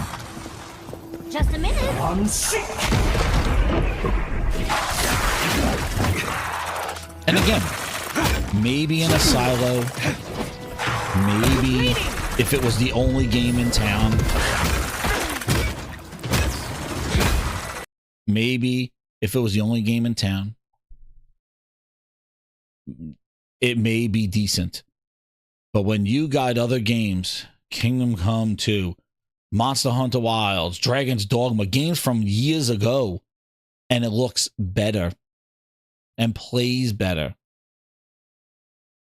it's just going to get lost and messed up and just get lost. That's what's going to happen. Again, I'm not saying that this game is a bad game. Like, you know, it's a bad game, but it's just not up with the Joneses, and it's not up to what Obsidian's known for. And this was their new IP in here, and again, it's just one of those things where it's like, you check it out, I guess. And then here you go with all the messaging, Phil going on podcasts, which we'll go over now. We'll go over soon. Xbox Play Anywhere didn't apply to Avowed Early Access either. GeForce had it. So if you bought it on Steam and you had GeForce, you could play via cloud on GeForce Now. But Xbox's own Play Anywhere that Phil has been running his mouth about, and we talked about here on the show, wasn't applicable to their own game in their own service. That's inconsistency. Digital Dog just says, call it a bad game. All right. It's a bad game. Definitely compared to what else is going on there. But it did get into 7980, a little fluffing, a little Phil fluffing over there. They gave a lot of review copies out. You could see like all these Twitter bots are getting games. But look, this is a point right here where I just want to bring you a mental check to this. It's like, look, he runs around and talks about Play Anywhere and cross saves, and this is what we're doing. We got some work to do there. You're damn right you got a lot of work to do there. Great circle is coming Yeah, exactly. Thank you, Lou Flame, with the 100 like. Let's get to 200 because this is going to be an epic show, everybody. You got it. We're going. We're rolling. But there you go. GeForce got the exclusivity of cloud, playing this game early access via cloud. But Microsoft's own game in their own system, in their own ecosystem, did not support Xbox Play Anywhere. So if you paid for Game Pass Ultimate and you pay the extra $30 to own the early access version, you could not play it anywhere but your PC or Xbox and all those Samsung TVs, iPhones, cloud gaming. It didn't work. But it worked on GeForce Now if you bought it through Steam. There you go. Xbox no, Phil does. But Phil says that that's a benefit of the Xbox. Where that box is in the name of our brand. Well, there you go. Inconsistency. You save maybe some games don't. This is it. How do you go around running your mouth about these? This all you got now is this. Well, cross saves and we honor your purchase and oh, do you now? We'll hear your interview about how we love that we honor your purchases. You do? So I paid you $20 a month and upgraded. I still can't play this game on the cloud. Okay. Good job, Phil. That's what I mean. That's your Microsoft. That's what they are. You can't play it. Only if you had NVIDIA. So NVIDIA had the cloud exclusive until today. So how's those apples? Like that's the way they roll. That's the way it is. And it's just like that's what I mean. They just say that stuff and oh, we honor this stuff. We do. You'll hear them. You'll hear them. All this other stuff. You'll hear them. But now we need to take a gander because, everybody just loves themselves some money, right? Everybody loves some money. Remember that Microsoft money? Gaming. Oh, yeah, I remember that one. We love our money. Well, guess nobody loves their money better than you know who. Who loves their money more than Phil Ness and Microsoft? Who loves their money more than them? That's right. Big Booty Bobby. That's right, everybody. Big Booty Bobby. He loves himself some money. And he had some stuff to say about this. Big Booty Bobby in the house. Let's see if I'm missing any chats to get to the topic. Twisted Sim with the 5. He goes, that shill up kept bringing Phil on his show. I don't feel sorry for him. He deserves this. Oh, damn. Oh, damn. That's right. That's right, Twisted Sim. He brought Phil on the show. He's gonna get that smoke. That's right. Big Booty Bobby in the house. Let's hear what Big Booty Bobby had to say with the wonderful plans. Remember, Microsoft was playing chess, right? They had it all figured out, right? Let's hear what Big Booty Bobby had to say. Go ahead, say it, you slimy son of a bitch. I'll tell you what happened. I got to a place where I was really worried about the industry. And this is what I started to see. And it happened a few times before, but there wasn't resolve. So like Disney, Warner, Paramount, all the entertainment companies came in, did badly, exited quickly. And they did it, like in Disney's case, like 4 or 5 times. We never had Chinese competitors. Like, this was a whole new thing. And it's like, where did these guys come from? And like, look at the work ethic and the capability. And, you know, Tencent, it's the biggest video game company in the world by a mile. By a lot. And they're in a market that we can't enter. I've seen the movie in Hollywood, and I watched every one of these Hollywood companies move to a subscription model on streaming and destroy all their value. And I thought, same thing's going to happen to us. Like, I was really worried that not just that the business model was going to get attacked, which that's obvious. And like that was the only disagreement. We got the deal done in 3 days. And the only disagreement we had over like the future of the operation of the business was Game Pass. And I said to them, like, Game Pass is up one price for all subscription of otherwise $60 games. We're saying unlimited subscription from Microsoft for any game. Yeah, and my view is like, we have a game called World of Warcraft. We have $15 a month. If you for one game. Yeah, why would I put that into a Game Pass? You know, where it's like with Spotify, where suddenly you get 50 cents a month. Right. And for the best. Yeah, and I said to these guys, like, it's why trade out flexible business models where you can do what's actually in the best interest of the customer? You look at like Candy Crush. You know, Candy Crush, we only monetize 2% of the audience, and it's and when we added ads, we added another $400 million of operating income in 2 years. You know, like, why would you, and like, why would you give it all away for one price? You wouldn't. But so that part of Game Pass. So the deal was done in 3 days, but he had a problem with Game Pass. The whole throw it all in a subscription for one price. When you have a flexible model, put some games in, some games have a subscription, some games don't. That was the problem that they had. And that's when a lot of the negotiation came. It was like taking all his games, all the franchises, and throwing them in a subscription. Because that's why I told you, they didn't have a plan. All they were looking for was throw everything in Game Pass, throw it all in. And that's right, Nico. They're going to add ads to Game Pass. That is the future. But the Game Pass, but the reason why I wanted to stop here on this, that's right, Zedmondo, hit that like button. The reason why I wanted to stop here on this was because this is the mouth of Big Booty Bobby. This is what the industry is. That's why you didn't see third party run to Game Pass. That's why they had to buy the publishers. This is what I've been telling you. I always said, why do they have to buy whole ass publishers when they could do a Ninja Gaiden deal and get it? Because the industry was not choosing them. They did not want to put their games in Game Pass and just throw all their work in a subscription model and cross their fingers and wait. And Microsoft pays them some money, and they always go, well, I wonder how it would have sold if it wasn't in Game Pass. You know, I'm sure the Ninja Gaiden 4 devs are sitting there going like, Tecmo's like, if we never took that deal with Phil, I wonder if we just would have just put this game out there, how much would have it sold if it wasn't in Game Pass? Where we heard on the court that Game Pass cannibalizes sales. So when you're putting in there, you're making a deal with the Green Devil. I'm going to give you, $5 million and you walk away.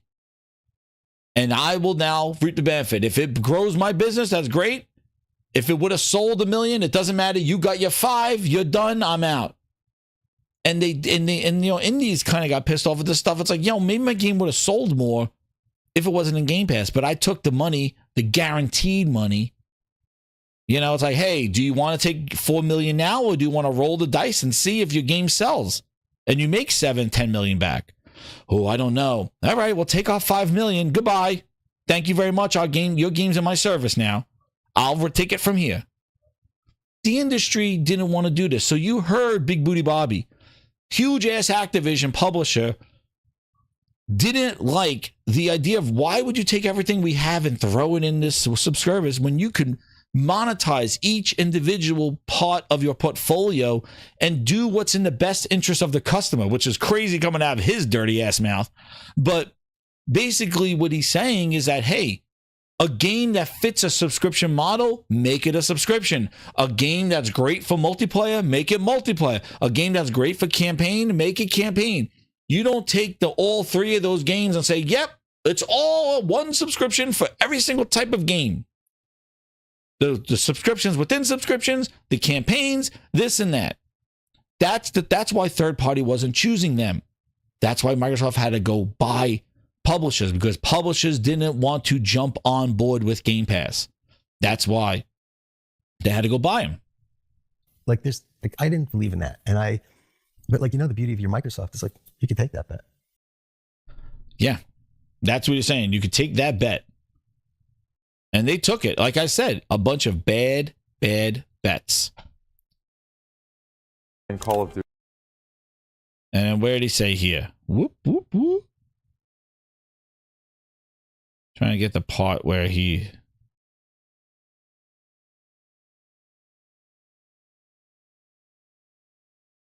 Let's hear what he had to say to the sun. The only disagreement we about how to... It's not even a we. It's like they don't seem like... Microsoft Gaming, you're saying? We were having a hard time. I thought... This is the full interview, Grinder. So I want to hear this part because I thought it cut off a couple of times. I wanted to hear the rest of it. Happen to all these enterprise people. Get you.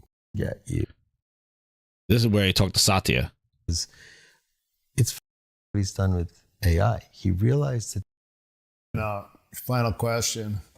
So, did you learn anything from Satya? If you become CEO of some big enterprise, dude, this guy's on drugs or something. Did you learn anything from him, rubbing up close to him that you might captions? Yeah, the guy's like stumbling. Copy. He is an incredible CEO. Incredible. And I would say the things that really, you know, and I didn't know him very well, but he has incredible empathy, like wicked intellect, which you would expect, but, you know, because Bill and Bomber would never tolerate anybody that doesn't have just wicked intellect. But he gets right to the priorities. You know, it's like the clarity with which he sees like what needs to get done. It's incredible that Stuttering Satya has clarity. Phil Ness doesn't. Is incredible. I mean, I just look at what he's done with AI. He realized that they were... What does he talk about the gaming? You love games and you have that capability, we can get you. But if you want to solve big, complex AI and machine learning problems, we can't get you. You know, Meta's going to get you. Google's going to get you.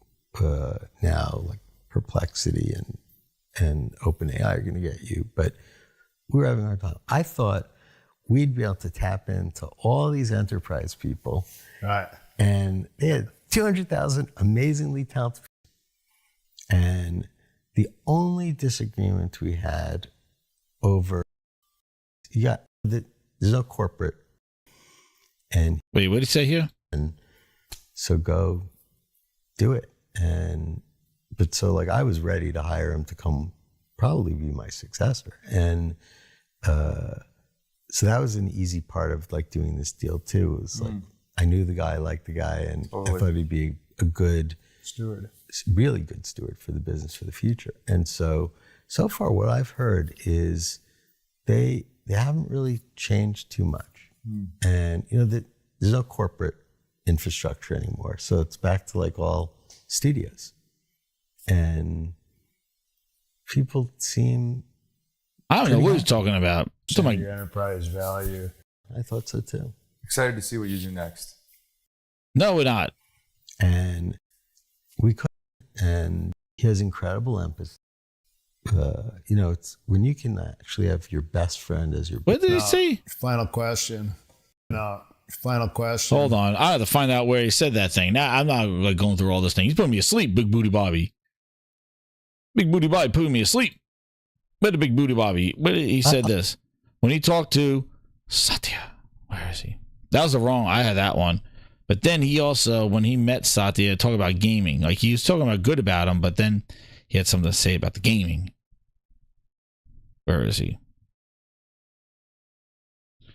Oh, I think somebody, you know what? Somebody put in my, hold on, I'll find it. Doo-doo. Hold on.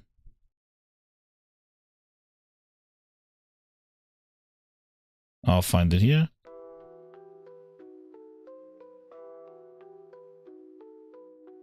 Where is he? Where are you, Booty Bobby? Bobby! Bobby!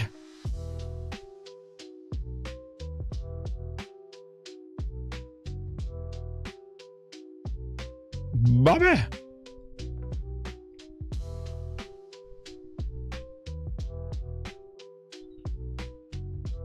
If anybody has a link there. Oh, it's an hour 158. That's where it is. Okay. Yeah, because I knew it was like right around there. Let's see, right here. So put me far, to sleep. What I've heard is they haven't really changed too much, and you know that there's no corporate infrastructure anymore. So it's back to like, maybe the dirty trash finger. And people seem pretty happy. I mean, that's what I hear. I'm a Microsoft fan since the 80s because of PC clones. You know, Wintel was your friend if you were a gamer.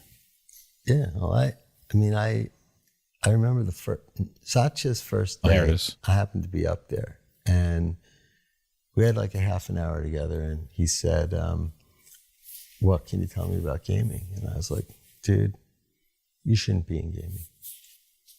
You're not a creative company. Like, you should buy Workday or something, you know? You're not a creative company. Dude, isn't that what Steve Jobs said, dude, at the McDonald's of the industry? Like SAP, like, it's not a creative DNA company. And when he called to do the deal, I said the same thing to him, like, you know, you need us because you're not going to figure out gaming with what you have, but what is this really the priority? And he said, you know, we really like this. And I can't tell you the other thing that I pitched him because it was confidential, but I had an idea that was a bigger idea, and he didn't want to go for that, but he liked this idea. Holy shit! Where that box is in the name of our dude, he told him right to his face, no stutter. Big Booty Bobby told him, he goes, no stutter to your face. I'm going to tell you, you are not a creative company. Dude, you need us. Wow. That is wild. I'm a Microsoft fan since, like, you know, you need us because this guy chewing on his teeth, whatever he's saying. Because of PC clones. Damn. You know, Wintel was your friend if you were a gamer. Yeah, well, I gotta hear that again for those in the back. Satya's first day, I happened to be up there, and we had like a half an hour together, and he said, what can you tell me about gaming? And I was like, dude, you shouldn't be in gaming. You're not a creative company. Like, you should buy Workday or something, you know, like SAP. Like, it's not a creative DNA company. And when he called to do the deal, I said the same thing to him, like, you know, you need us because you're not going to figure out gaming with what you have, but Yo! The Mad Beauty Blues probably has gone cold and you made Xbox lose their way with Halo. Oh, damn.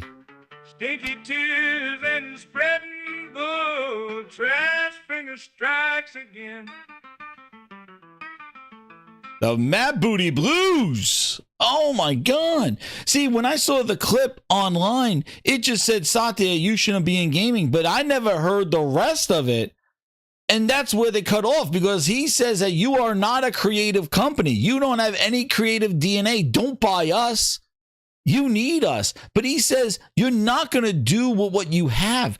Dude, that's crazy, because at the time they had ZeniMax, they had all those studios, they had Xbox for 20-something years, and Big Booty Bobby told them, you shouldn't be here. You don't want us. And I'm telling you right now, if this dirty bastard wasn't getting one foot out the door and getting fired, he would have said no to the deal. But this son of a bitch needed an out. And Satya gave it to him because their stock was in the toilet. They wanted him out for all the grab assing that was going on at the company. But the problem is that he needed to get out. So even though he told that to Satya, he needed a hall pass. This bitch needed to get out of Activision because they were going to roast his ass. They were picketing outside. And he said, and Satya came over and he goes, you know what? You bitches figure it out. The deal is done. You really want to put our stuff in Game Pass? Okay, do it. We're out of here. Let me get me a big booty Bobby with the bag. What's crazy is that some of the bitch still said that when his ass was going to get roasted because of all the grab assing at the company, at ABK. But he told Satya, you don't want us. You're not a creative company. Says Big Booty Bobby, who all he made was Call of Duty. He turned everybody in the Call of Duty studio. Craziness, man. Disgusting. But all I got to say is, man, I got to hear it again. Grab your controller, it's time. Big Booty Bobby! You piece of shit! Take your seat. We're always last in the race. Hit that like button, grinders! $80 billion! What are we doing here? We need $80 billion. Gotta make a splash. To be relevant, we'll go all out, no holding back. Led by Philness and Booty, we'll bring the games everywhere. No more sucking, it's time to show we care. Let's start by bringing Pentiment. Sea of Thieves, Hi-Fi, Russian grounded games over to PlayStation and Switch. And we'll say that exclusives don't matter anymore. And then wait when we get Starfield ready for the pitch. Big Booty Bobby and Lulu walked out with the bag, and now we're left with all these IPs. What the hell are we supposed to do? Incredible. It's the blind leading the blind.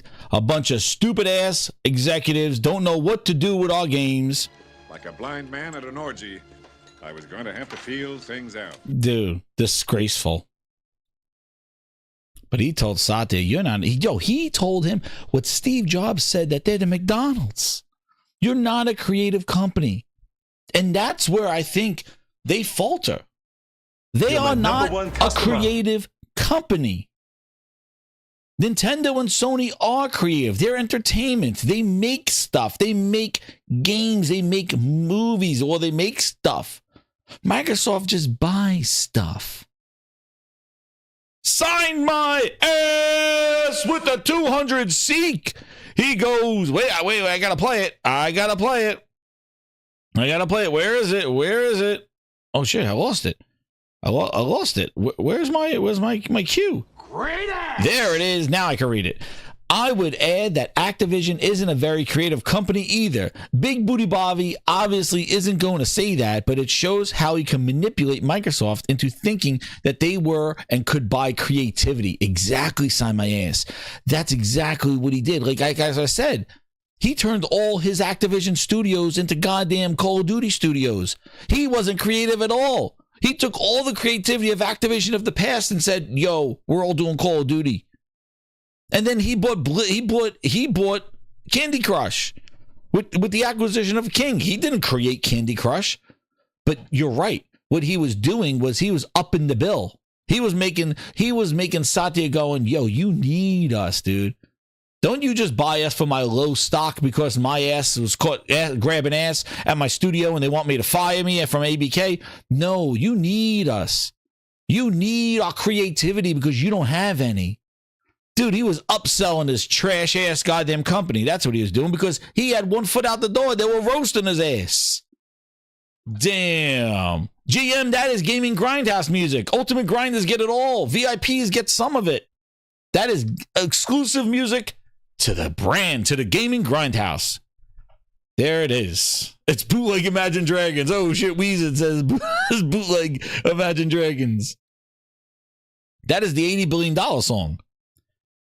There it is. All exclusive here for the Gaming Grindhouse. Oh, but now we need to cool our tongues. Yo, this year's Call of Duty is going to be interesting, Taran. It will be.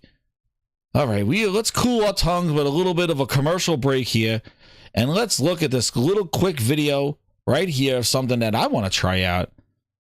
In the PlayStation VR2 got some hand tracking compared to the Oculus 3. Dude, you know the PlayStation has those cameras, right? Look at the hand tracking accuracy on the PSVR2, dude. We need more of it. Sony, get to work. Herman! It's pretty crazy. It's better than the Quest. Well, the Quest is a small processor, but man, the PSVR2, if we can implement some hand tracking, that would be pretty cool. And I know this game is really cool in its hand tracking because I've played it in the Quest and I played it with the Vive back in the day. It's an old game, this magician game. Like you basically just work at a station and you just do that. But they've implemented it in the PSVR 2. Like, I don't know. And now I'm trying to see if it's official. Which one do you think comes out? Curious about hand tracking. But yeah. I don't know, man. If they could start implementing some of that stuff, like, you know, if they have. Oh, here's the Glaze. Nico. This guy Nico got a review copy. Xbox ambassador, this guy. He has review in progress. Microsoft sent out copies of Avowed to anybody. To anybody, dude. Look at in the Glaze. The Glaze. Where is it? Grinded, you know what to put in the chat. You know what to put. Xbox GLAZE and the GLAZE at Xbox Discord to spread PlayStation fun. He says that is top notch. What a review. What a review. Nico got a review copy. I don't even know who the hell he is, but he's Xbox ambassador. When the ambassador program is done, NPC animations and voices are top notch, he says. Nor the creatures who inhabit it. Nothing is spared this plague, neither the land nor the creatures who inhabit it. Nothing is spared this plague, neither the land nor the creatures who inhabit it. Nothing is spared this plague, neither the land nor the creatures who inhabit it. Nothing is spared this plague, neither the land nor the creatures who inhabit it. Nothing is spared this plague, neither the land nor the creatures who inhabit it. Nothing is spared this plague, neither the land nor the creatures who inhabit it. Nothing is spared this plague, neither the land nor the creatures who inhabit it. Nothing is spared this plague. That is top notch. Avowed top notch voice animations. My God. Top notch, he says. Neither the land nor the creatures who inhabit it. Top notch. Can't wait for his review, they said. Nothing is spared this plague, neither the land nor the creatures who inhabit it. Nothing is spared this plague, neither the land nor the creatures who inhabit it. Nothing is spared this plague, neither the land nor... Yeah, can't wait for your review, you biased. They sent them a copy. Dude, they send anybody breathing with an X in their logo as a friggin' copy. Like, that's what they do. They think that's going to save them. You wonder why they got the 80. They got Xbox, the Ocho, Xbox Mondos, Xbox, the Ocho. They got Xbox Generation. They got them all. They got all the glazed websites. Please. I was just passing by. I saw that. I was passing by that. I was doing my PS. Hey, back to PSVR 2, man. If they got the dude, if they got the friggin' hand tracking in there, that would be pretty damn awesome. That would be pretty damn awesome there.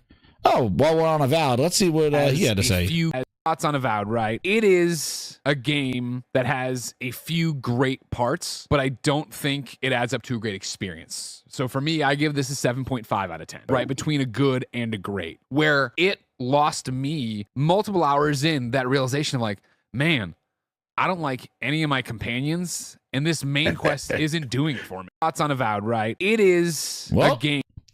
There you go. Yet another, just download it, I guess. Like, pretty high expectations of a studio like Obsidian, one now backed by all the might of Microsoft.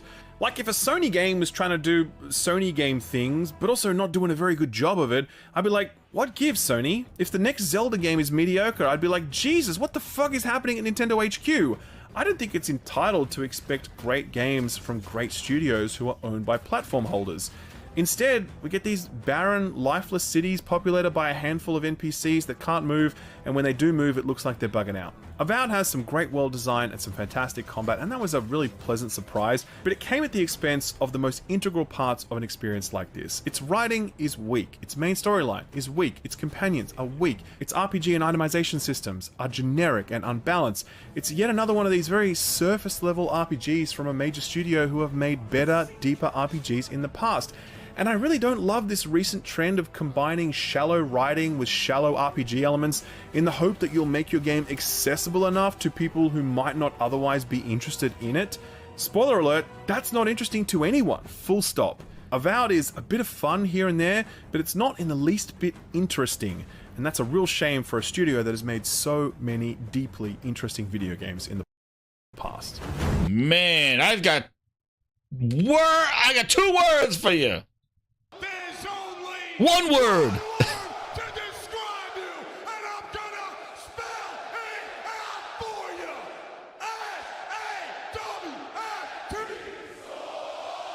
Soft and weak. But there it is. Like, you know, just to end on that whole thing. My goodness. So are you excited to pre-order it? Are you excited to play it? No. Check it out on Game Pass, I guess. So there you go. But it's carried by the GLAZE Discord and all Xbox The Ocho, Xbox Mondo, Xbox whoever they are, all those wonderful fans there. Oh, we got one more here. Where I could not enter a certain zone without the There's game another just one. crashing. Avowed is a broken mess. My Where goodness. I also ran into an issue in later game areas where I could not enter a certain zone without the game just crashing and just breaking. I have not had this much trouble finishing a game due to technical issues in a very, very long time. And to sweeten the deal even better, as if I wasn't ticked off enough already, I'm not allowed to show you footage of a lot of these broken areas or broken quest lines or objectives because they happen in an area of the map later in the game that is specifically barred from us showing you in the review. They specifically told me I'm not allowed to show you even a screenshot or any footage of that area, meaning I can't show you these broken quest lines, bugs, the terrible performance and frame drops and stutters, the fact that NPCs and companions will randomly start moving at 15 frames a second when everybody else is moving at 60 frames a second for some reason. I can't show you any of that because they specifically banned me from showing you that. So if you want to see those clips, I guess go to my second channel, Luke Stevens Live, and on launch day, I'll show you everything. But for this review, I'm not allowed to show it to you, so I'm a bit peeved about that, to say the very least. And so you wonder why early access reviews, you can't show it. Nice. So you limit the reviewers to show only the good stuff, but not the jank that you already alluded to, but not the jank. And if you needed the exact quote, what I was told was, quote, "You cannot show any footage beyond what has been provided as B-roll by PR of that area." So there you go. You may also notice that there's limited endgame footage that I can show you. That's also partially because that later game area I can't show you footage of, but also because the game is so broken, it has corrupted numerous of my PC save files. And in fact, I'm so confident about this, we're gonna do a live demo. You ready? Here we are in the main menu. I'm gonna hit enter. Are you ready? Enter, ready, here we go. There we go. Okay, and I'm gonna hit enter to continue. Watch what happens. Boop. It starts to load in. Okay, there we go. And crash. Get ready. Launch day's coming. I don't know, dude. It's crazy. 25. It's coming. A lot of my saves are like this. All of a sudden, for some 25. reason, It's coming. the UE Alabama game has crashed and will close. UE I don't know what's Alabama. happening. It's amazing. It's amazing. Dude, UE Alabama was the code name for the game. have not run into this in a long. Get ready, man. We're going to see what the glazed reviews were for this game because it hasn't launched yet. It's only been in this controlled preview period given them to Nico and friends. X-Hawk Tour, spit on that thing. Welcome here. I'm sure you're all spitting all over the place. Long time, maybe ever. I think Callisto Protocol, I had some. Oh, man. Get ready. Get ready. Everybody keep an eye on those Steam reviews because the unglazed, sweet home Alabama, the unglazed version of Avowed will be releasing tomorrow. So we'll get to see if you really want to play it, and and maybe the Grindhouse will have to play it to show you this. But I wonder why their PR. Like zoinks. I know, Ryan. It's crazy. Get in there, Ryan. Get that interview going. It's crazy, man. There you go. Like this is another game that's protected and hidden, and we can't show it. I don't know, man. Shh.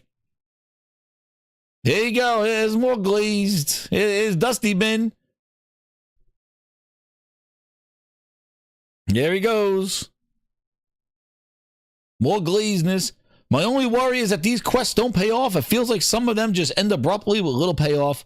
I'm hoping that changes later in the game. Dude, we got another game that's going to be an 8079 and it's going to get user reviewed out the wazoo. Move for room in between two huge, incredible RPGs, Kingdom Come 2 and Monster Hunter Wilds. And it is what it is.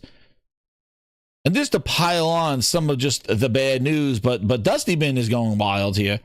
So one of the things that came out, well, let me see if I can find it. Where it be?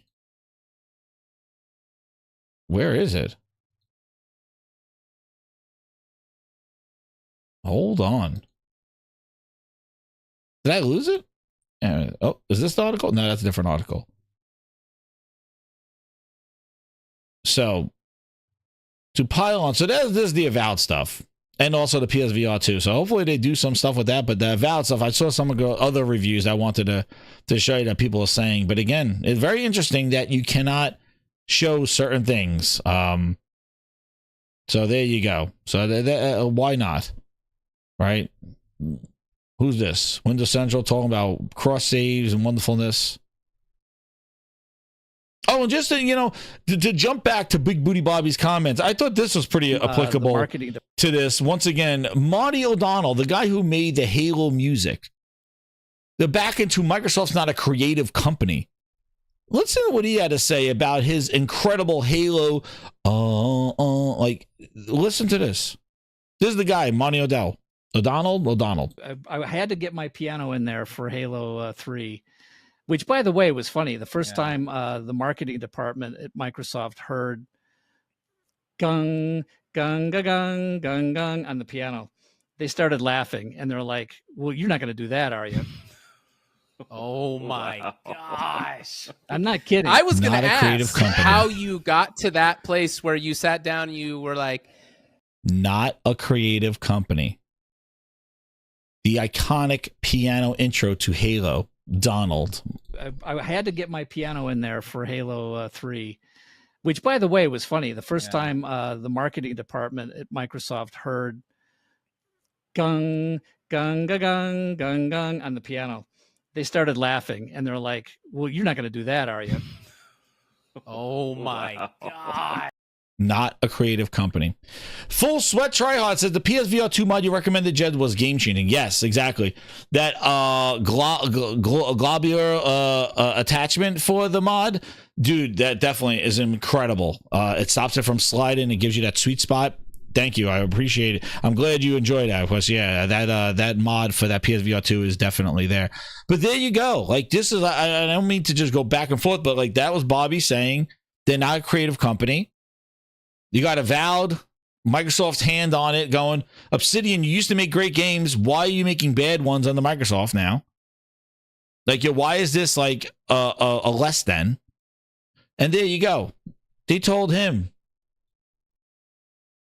Marty O'Donnell. Dun, dun, dun. They said you're not doing that. Creative, they are not. They are not. So, big news came out of Sony did its financials, and one of the big things is that they are at 75 million PS5s sold. Hit that like button, grinders. We're in the home stretch here, and we get that Phil Ness interview. And then we're 3 chats away from getting the Zuby song, and it's going to be based on this topic right here.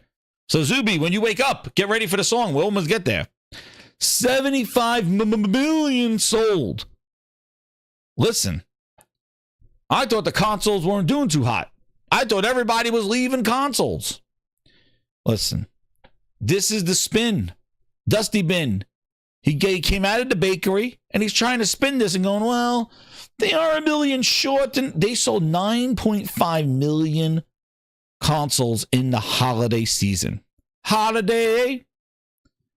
They sold 9.5 million. The same holiday that Microsoft was down 29% in hardware. Oh, X-Hawk, I forgot. Hawk2. X-Hawk2. He just brought up South of Midnight. Did you see the previews, X-Hawk2? Did you see the previews of South of Midnight? We're not clowning on it.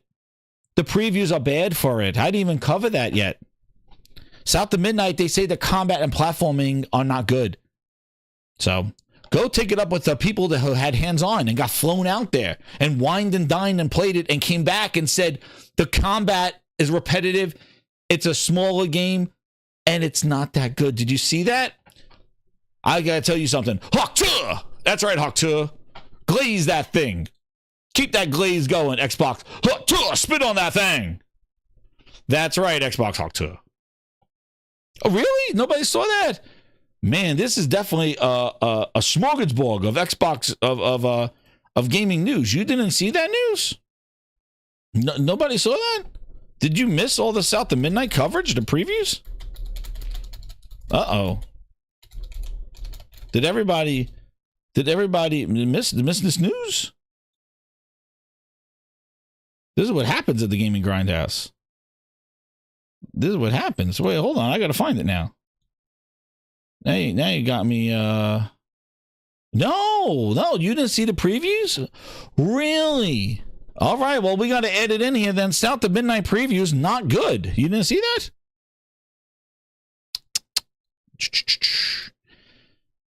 No one cared. Oh, man, no one cared. That's not good news.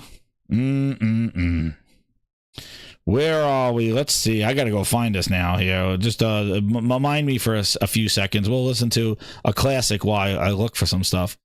Here you go.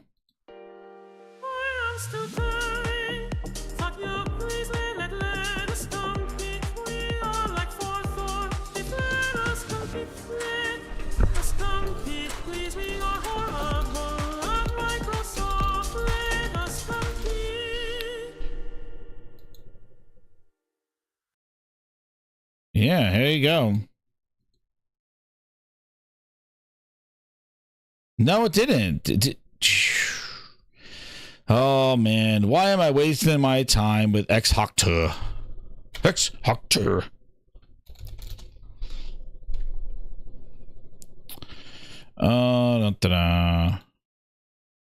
Was kind enough to allow me the chance to play. Here's one of your own, X-Hawk2.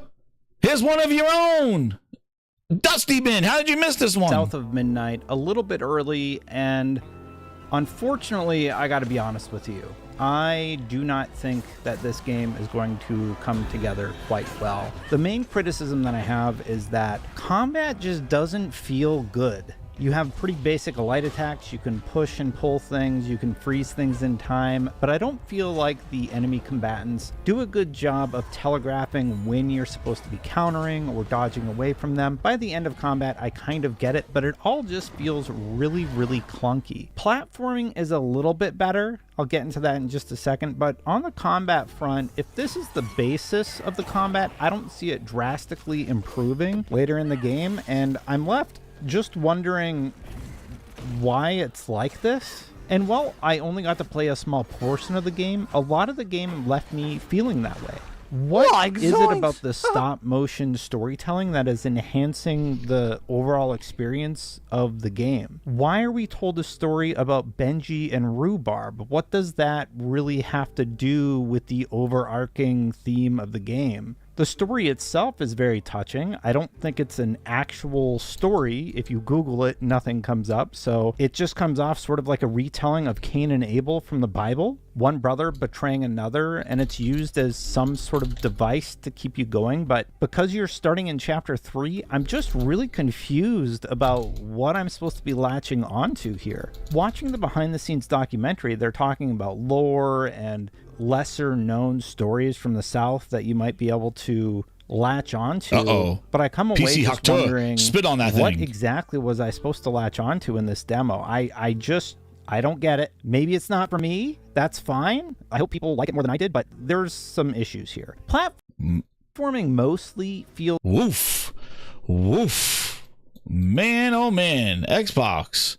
Hawk 2. PC Hawk 2. Told you. Wait, see? You don't believe me? Why am I in tune to more of this stuff, of previews and things like that, than the glazers out there? Because you're too busy being glazed and not knowing what the hell's going on under your nose. Are you even excited about these games? Probably not. But wait a second. What, you think it ends at Dusty Bin? We never end at Dusty Bin. He's just a baker when it comes down to it. You know, he's just a baker. Let's go to Eurogamer. Based on the multiple, they're actually part of the Glaze Discord. Let's see what they got to say. All arena battles that I had during the preview build, I'm wary of it becoming stale and predictable rather quickly. The basic combat controls are like most generic third-person action games. You know, right thumbstick to lock onto an enemy, B to dodge, X to attack, you get the idea. Hazel's previously mentioned magical weaving abilities also come into play though, with strand pull pulling enemies known as haints towards her, and strand push to, you guessed it, push them away from her again. This tactic of pulling and pushing is especially useful when trying to deal with haint nests, which periodically produce explosive flying creatures known as lava haints from within. With Hazel's Weaver magic, you can use these creatures to your advantage by pulling them towards you before launching them back towards the nest, where they explode for maximum damage. Using these two felt rather clumsy to me though, and they seemed fairly pointless when used against other types of haints. Instead, the magical ability I used the most was another banger coming up. Essentially allowed me to stun foes with an ethereal threaded bind. We seem to always do this every year. Like Microsoft just has games and everybody just thinks that they're all Game of the Year contenders. But nobody asks about the delivery of those games, if those games are going to deliver. No. Like, that's the problem. Like, everybody just thinks, oh, Microsoft has games. What a lineup. They're going to publish more games. Dude, it's all about quantity. What about quality? This game, in their preview, they're saying about the goddamn, the combat. You know, salutations, everybody. Let's go back to Manny Plays. Let's see what he has to say. These are all, listen, in a little bit. These are all your people. These are all the Xbox GLAZE. They're in the Discord. When it comes to the presentation value here, in combat to form a song where to really history and trying to find her mom, and that really wasn't the compelling exclusive I was least excited for. It just moved up in my personal excitement list of like, okay, I am always looking for a game that's going to move me, shape how I view the world, that sort of thing. So yeah, on the story front, feeling kind of positive about things. Optimistic would be the best word. When it comes to the gameplay though, it's pretty basic, and I like that it's there. It's serviceable, but I hope they do more interesting things with the gameplay as the experience itself evolves, because it feels like they have a really good touch on like the actual narrative and how that's going to evolve. Like the thematic touches of taking someone's pain and bottling it up says a lot to all of us, I think. So I hope there is an equal level of thought put into the gameplay, whether it be, you know, kind of, I think of like Persona and how the themes of that game and play and narrative, where what'll happen is like you'll go to these sections where you'll see like a little healing pod and you'll know, okay, I'm about to fight a bunch of enemies. It is that very standard level design of like go wide, linear, fight, wide linear fight and just keeps going open and close as you've experienced a million times in games before. In these fights, you have your light attack. Yeah, this is not no Kana. But yeah, nice art design, but low execution. And what's crazy is that this took Compulsion 7 years to make. Like, they've been making this for 7 years, and it's like, this is what they produce after 7 years. It's like, you know, they were purchased in 2018. They got the full slate of Microsoft money since 2018. This is what you got?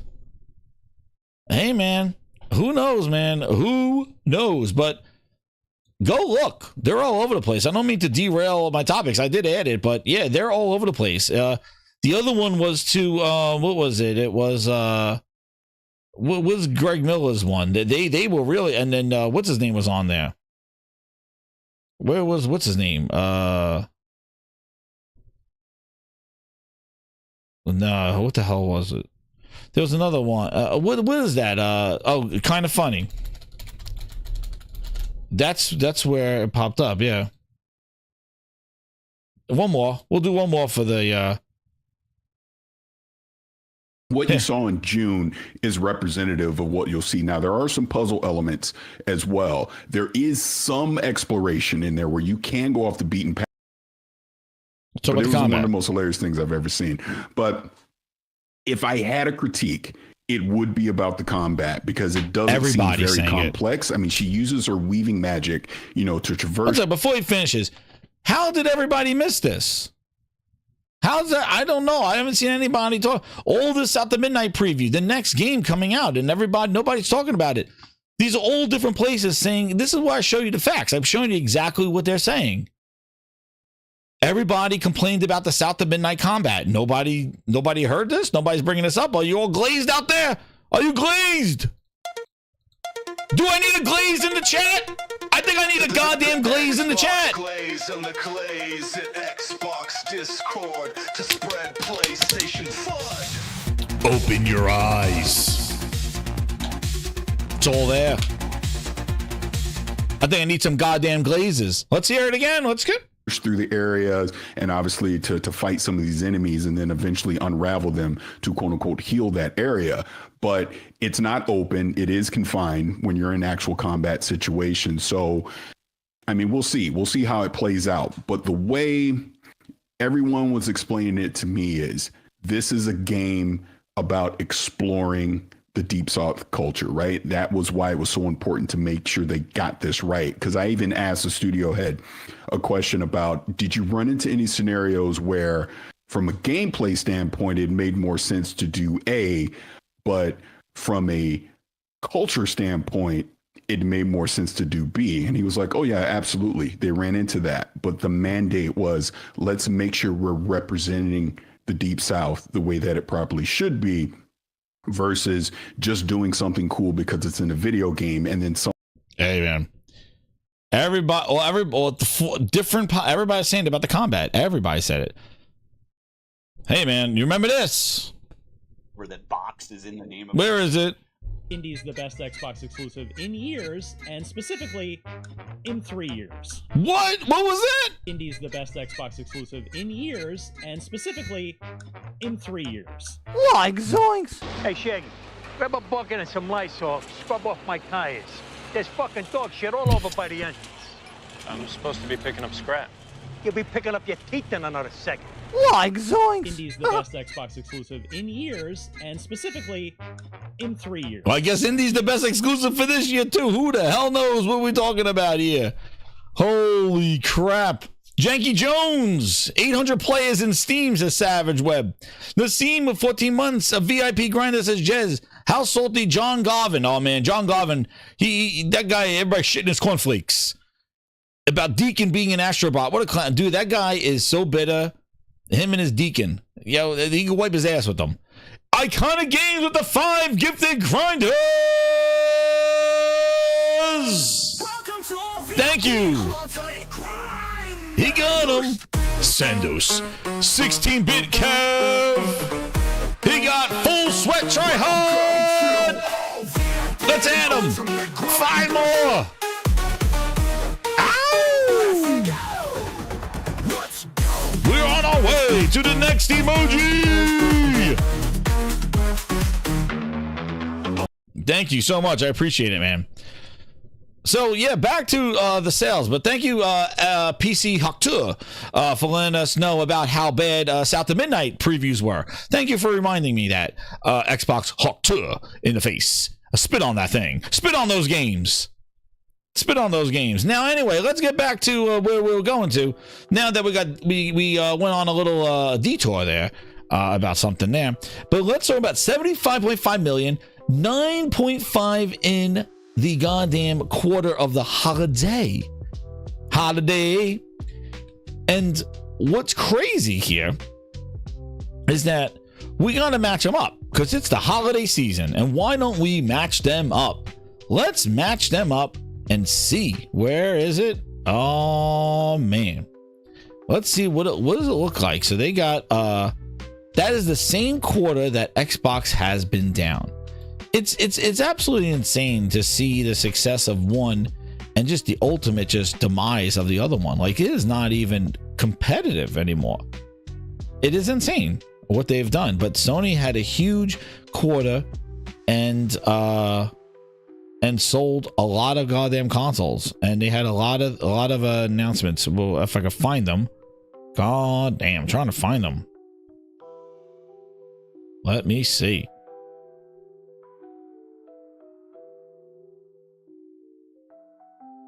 Wait. I'm not gonna. Oh no, we're not going to him yet. Here we go. Here's something that's interesting. Take Him said about how people were saying that gaming is dead. And this is what I mean. Like, these guys, they like look at after their numbers, after they announced their numbers. Look at this. What the hell am I display? Sony stock, look at it, shot up. And then there's Nintendo. And granted, they're smaller than Microsoft, but Nintendo and Sony are doing incredible for what they do. So to go like, everything's consoles dying and stuff, dude, and GTA is on the horizon. Like, all these people talking about sales and all this other stuff. Matt Piscatella, through the first 50 months in the US market, December, this is the holiday, right? PS5 lifetime sales are 7% ahead of the PS4's pace, while Xbox Series consoles trails by 18%. Through 38 months, the PS5 led by 6 and the Xbox trailed by 13. So now at 50 months, the Xbox increased its trail by 18%. That's additional 5%. And Sony increased theirs by 1. And you're talking about the PS4. Now, if you go back and look at the rate of PS4 versus Xbox One, Sony's fighting a much higher differential compared to what Xbox is fighting. The Xbox One, Phil said it, it was the worst generation they lost. So the Xbox One line isn't that much higher.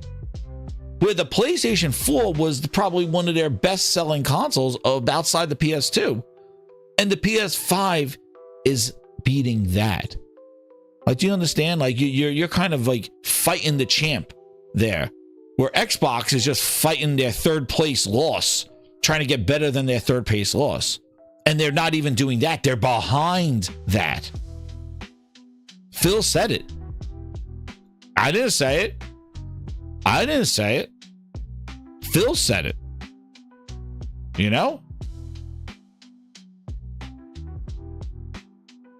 And he also said this. Build a great Project Scarlet. I want people to feel like they can have amazing console experiences they've never seen before, and that they've got the best lineup of content and services of any platform out there. And we're totally focused on that. And I know we have other things going with like coming to PC and xCloud, but I'll say that being a leader in console is something that the team is committed to doing. And that's we're not building this program to try to aim for second place. We were going to build it aiming for first place in our console, that somehow we're going to win the console race.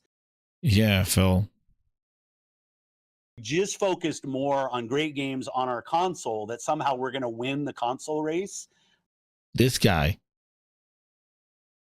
But he was aiming to win. Sir, do we get the win this time? They lost. And they're losing more than they lost. That's crazy. When you look at what they're selling, like, this is the holiday season. This is when they're supposed to be the best. They're supposed to, like, this is the best that they can sell. And this is what they got right now. Like, they are not doing it. They are, PlayStation's ahead of their high numbers, and Microsoft is way behind their lower numbers. It's pretty insane what they're doing.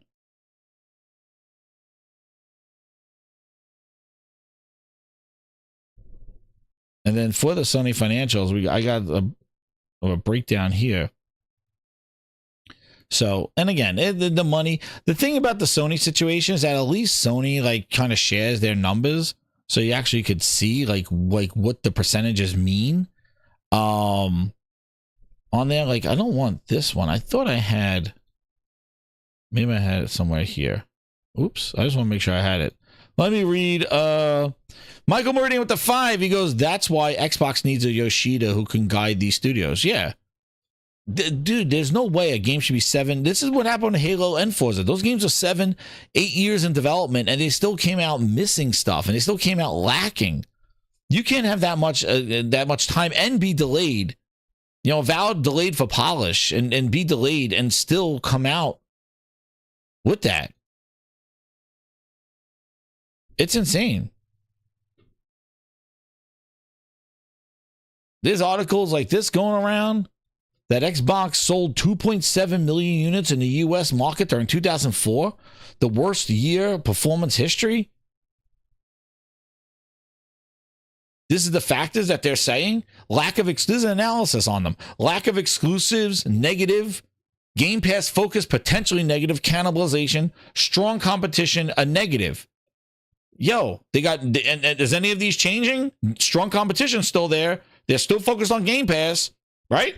Black Ops 6 day one Game Pass. Black Ops 6 sweet, right? Like, some people said I wouldn't do that. Yeah, most people in this room have probably been used to like zoinks. Yeah.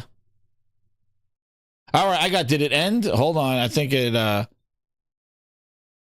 we got Xbox recorded its lowest U.S. console sales in 2024. Xbox sales in Europe dropped from 550 to 290,000 units. Microsoft saw a 42% decline in Xbox hardware year over year. Sales trends suggest further decline expected in 2025. Yo. What the hell? It is insane. It is insane how bad that console is doing sales-wise. And you could say it's not about the console. It's not about this. Dude, it is bad. And just because they won't admit that they're a Sega and they're a full third party, and you'll hear them talk about it, but they are.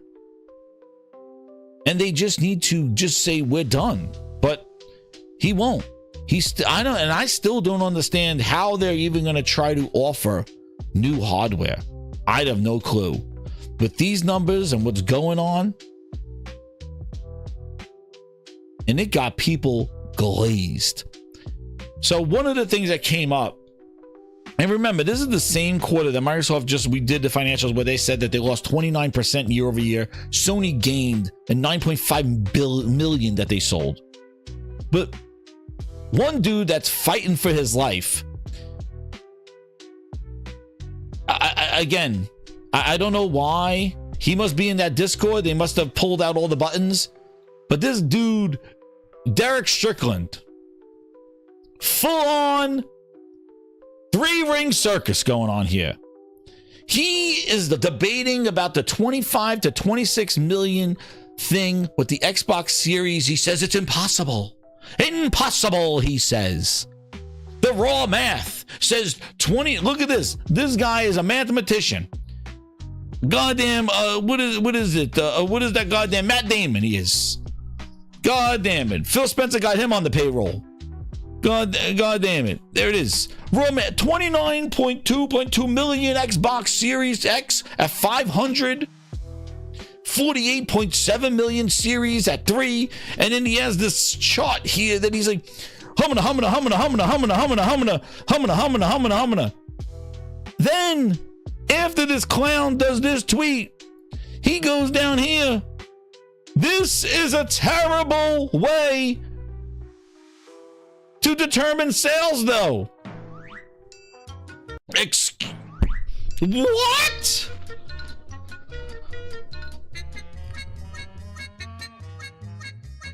Xbox Series, dude, you made a point and contradicted your own point. You came up with this whole cockamamie charts and numbers. Oh, I'm gonna do this, a raw math, and a 500 and a 300, and this sold to this, and then calculate that out, and that's why they can't be at 26 million. They had to sell more than this. But then he goes and out tweets himself. He goes, this is a terrible way to determine sales, though. He's replying to himself. He goes, Xbox has 2 consoles with varying retail prices, and both consoles have discounted repeatedly through the years. The sales data is heavily mixed. And then it's like, dude, shut up. You just basically discredited your own shit. I had to click on this. I'm like, is this guy replying to himself? He is replying to himself. He shows this and then says, this is a terrible way. And then on top of that, to make us even more upset about him, he goes, by the way, if you expect me to stop talking about sales data, hardware, and otherwise, this isn't the account for you. Oh shit, you mean you want to torture us some more? Great circle. What the hell is going on here? Where is the goddamn 3-ring circus? What the hell is going on, these people out here? They're freaking glazed. They're so glazed their eyes are rolled back, they see their assholes. I don't know what's going on here. But he was fighting for his life with these numbers. He wouldn't stop. He wouldn't stop. It's like, Derek, go home. Go home. I don't know what you do here, but you discredited yourself. You lost. What are you talking about? Why are you fighting for your life? Who cares? They suck. Whatever it is, 30 million, 25 million, they suck. Then he goes on, wait a second. The circus continues. This is a 2-nighter. This was a double-header. This guy, look at this guy. I shit myself. Luckily, I was on the bowl when I read this. That's all I gotta say. Thank goodness. Listen, I read this tweet from this guy. I put a full-on deuce. But thank goodness my ass was over the toilet. Because at least I didn't shit my pants. Because this guy, I don't know where he went to school. I don't know what he does here. But he is clown A, big ass nose. He got the honker and the flower that squirts water. This guy, kindness. Zuby had him, the guy's like, read the fine print, he says. Oh, you remember when we covered this, grinders? We covered this. It's simple math. Take-Two says there's 94 million. Microsoft leaked 27 million last year when they said there was 70 million. Now this year they said we got 94 million. And Sony's like, yo, there's 94 million out there. Sony's like, we sold 75 million. Dude, simple math tells you what the difference is. They're talking about Gen 9 consoles. You know, you ever go to school and know, hey, if somebody tells you the equals and somebody tells you the number, you could find X. But this guy was so compostulated on this shit. He's telling you, dude, read the fine print. Well, I don't know what he's referring to because he just says, like, read the fine print. I don't know who he's talking to. But then he does this. The fine print says includes mobile, digital PC, digital console, and physical software. I really hope that he's not suggesting that the 94 million is encompassing all those, because if he really, I don't know why he even said this, but I'm just doing a dude a favor before I hit my clown music. If you are trying to say that maybe this is not the full number and there's more than this, because if you look at the asterisk only applies to this section where there's the little star. Oh my God. What are you doing? What are you talking about? Read the fine print. Yeah, the fine print is about the 222 billion. That includes everybody that's breathing. I hope you're not referring to read the fine print about 94. I hope. Please. It only relates to this. It doesn't relate to the whole chart. I hope. I hope. But my goodness, Zuby had you spinning in a spin-a-rooney. He's like, this is my math. Yo, this guy. Why? What does it matter? Because what? You're overestimating them? Listen, one person not telling you how much they sold. There are 3 people. There's 3 companies. 2 of them are telling you exactly how many consoles they sold. 1 isn't. There's a reason why. Whether it's 35 million or 27 million, I got the line for you here if you matter so much. Oh no! We suck again! And then, coming straight out of the goddamn bakery. Oh my God. Guys, PlayStation's in trouble. PlayStation's in trouble. PS5, 75 million. PS4, 76.5 million. 1.5 million short. They're not growing. Dusty Bin coming out of the goddamn kitchen. He has goddamn powdered sugar all over the floors. What the hell are you talking about? They're in trouble. They're not growing. And then they go like this. They go, Dusty Bin, what are you talking about? And he goes, wait a second, I got something for you. With Dusty? Dusty, he didn't stop. He says they're all hurting. He says, here. Dusty, where are you, Dusty? Hot take, PS5 console. Yo, he's all over the place. But then, to justify his answer, what did he... Wait a second. I gotta say, to justify his stuff, he says they're in trouble because they're 1.6 behind in the sales, right? Meanwhile, they said that they're growing. They're ahead of the PS4. Like, if you think Sony's in trouble being behind 1.5 million, then what the hell is Xbox in? That's what I need to know. Dusty Bin? Like, if you think that, like, you should be, if you're going to come out here and tweet a whole goddamn paragraph about how concerned you are about PlayStation and it's not, the market's not growing and all that other stuff. What the hell's Xbox in? You got to be going to church or whatever you go to and praying, hoping and wishing and praying. Like, I don't even know, like, if you are concerned about 1 million behind after they sold the largest quarter they had at 9.5 million consoles, and you're an Xbox fan and you see those Xbox numbers, take me to church. You got to be going and praying. Man, you may be lighting candles. If that's a concern to you. Like, how? How do you turn that into a concern when you look and it's like, listen. Oh, where was the they're in this? Yeah, but he put source data in. That's what I found. I found it here. Look. Is this the chart that he put in here? Because I gotta find this chart. This is something that I was a head scratcher here. Oh yeah, is this the chart? No. No, where's the Matt Piscatella chart that he put in here? Because let me see. I'm sorry. He was all, yeah, here it is. So he goes like this, grind this. Sorry, I had to just make sure I had the right post because people have been retweeting this thing. Listen. So he talks about, I said Matt Piscatella says this, right?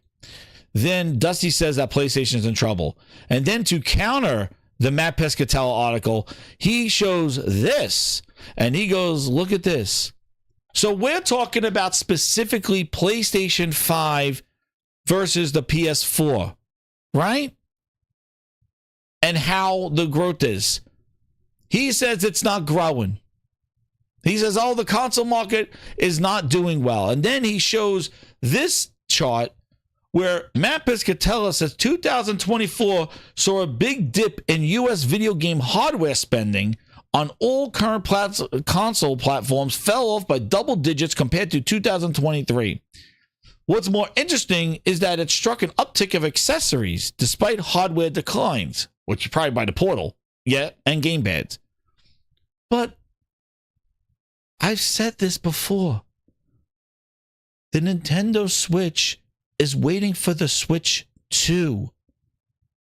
The PlayStation is fighting for its life and selling. It's carrying the other platforms, dude. The Xbox is minus 29%, minus 30, minus 40. Yes, if there are three companies and one is waiting for the second one, whatever your name the is, other one get ready for the big is surprise. just failing, it's bringing it down. Think about if you have a three-legged stool. One leg is fine. The other leg is a little wobbly. And the third leg ain't fucking there. Tell me how comfortable that stool's going to be. Oh, that's not a comfortable stool. Yeah, because the one company ain't holding the weight. Like, I love how they can just say the console's doing so bad. The console market's diminishing. It's because one of the three sucks ass and is losing at an alarming rate of not moving consoles. That's bringing them all down. Sony came down from 120% console sales to maybe 90% console. Nintendo is trying to hang in there waiting for the two. Xbox is the one that's losing year over year, every month and quarter, and they anticipate more losses. What do you think's going to happen to the console market when there's only one of them that's dropping the ball, bringing them all down? And I can't wait to see the console market is hurting when the Switch 2 flies off of goddamn shelves and GTA 6 blows up on console. Holy crap, man. Stop making Xbox problems everybody's problem. Because Nintendo and Sony are doing fine. Sony's exploring putting their games somewhere, but they're not compromising their own studios to make those PC ports. They're doing exactly what the movie industry does. So don't make it look like it's a fail-safe. Their games are selling fine. Astrobot sold 1.5 million. Listen, when's the last time we heard anything at Xbox sold anything? Forever. Nobody asking about Wukong. Why is it bad that somebody puts their blockbuster movie in the movie theater and then puts it on the streaming services later? We saw this happen. You think they should put their movie in the movie theater and streaming services day one? No, because they want to make their money back. So why isn't Sony putting their stuff on PC at a later date, having another studio optimize it for PC, a bad thing? Or an admittance of like, oh, it's because the console's not enough. Dude, they made a lot of money on that because it's cheap for them to port it to PC. So the percentage of profit off of a game that's already done, and now they basically took, Nixis and say, yeah, spruce it up a little bit for PC. All right. Now let's sell it for $60 again. Suckers, like, sell it again. You think you could put Indiana Jones and sell for $60 again? Dude, it's a one-way trip. There you go. You put it everywhere day one, the only way that price goes is down. You can't reintroduce that to a new market for $60 2 years later. They're gonna be like, no, this game's been out for 3 years. You gotta put that at 30. I don't want to see that game at 60. It's not gonna sell 3 years from now. It better be on greatest hits.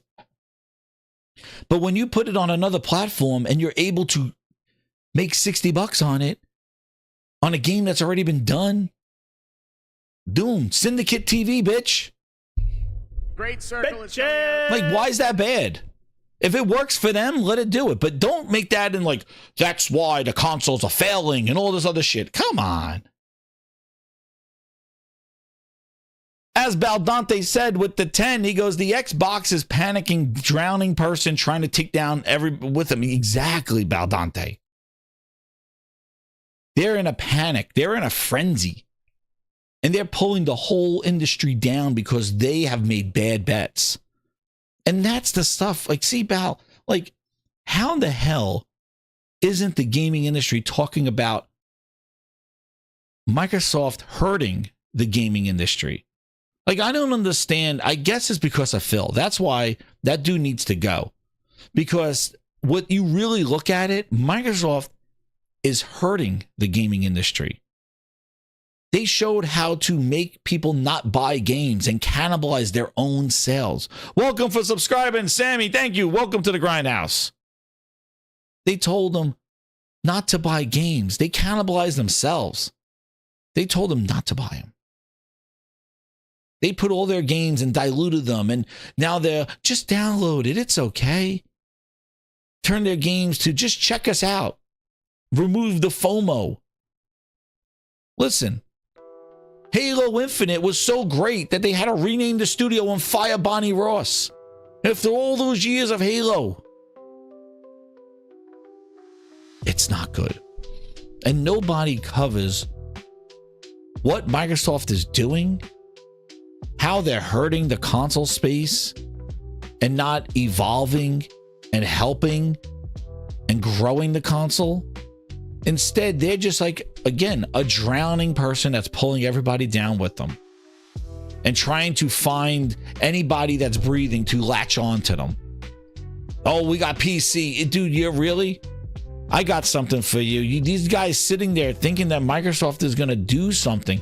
Dude, did you see Tom Warren's article of what the next Xbox is and tell me Phil Spencer, when he's talking about Xbox like we're going to hear now, that this is what you wanted? Look at this. This is what you wanted here. This is from Tom Warren. Look. This. It will be closer to PC than an actual console. AI will play a big part with frame generation technologies. Lots of focus on Windows. Xbox won't be a single piece of hardware, but a collection of devices that can play Xbox games. Like zoinks. Yeah, I am sure everybody can't wait to pre-order whatever the fuck that is. Really? Oh, you'll put Steam is coming to Xbox. No, bitch. Great Circle is No, you mean Xbox or whatever's left of that shit is going to PC. It is going to be right next to Groove Music. That's where it's going to be next to. An Xbox app next to Groove Music. This is the future. Go ahead. Go buy something from that Xbox store right now. Go ahead. Go spend $100 on Avowed. Go spend $100. Go buy a bunch of Xbox games. Go buy those 360 games. Do you really take a risk? Because those 360 games ain't going with you. Unless they're from the cloud. Dude, they're launching a goddamn PC with an Xbox strap-on.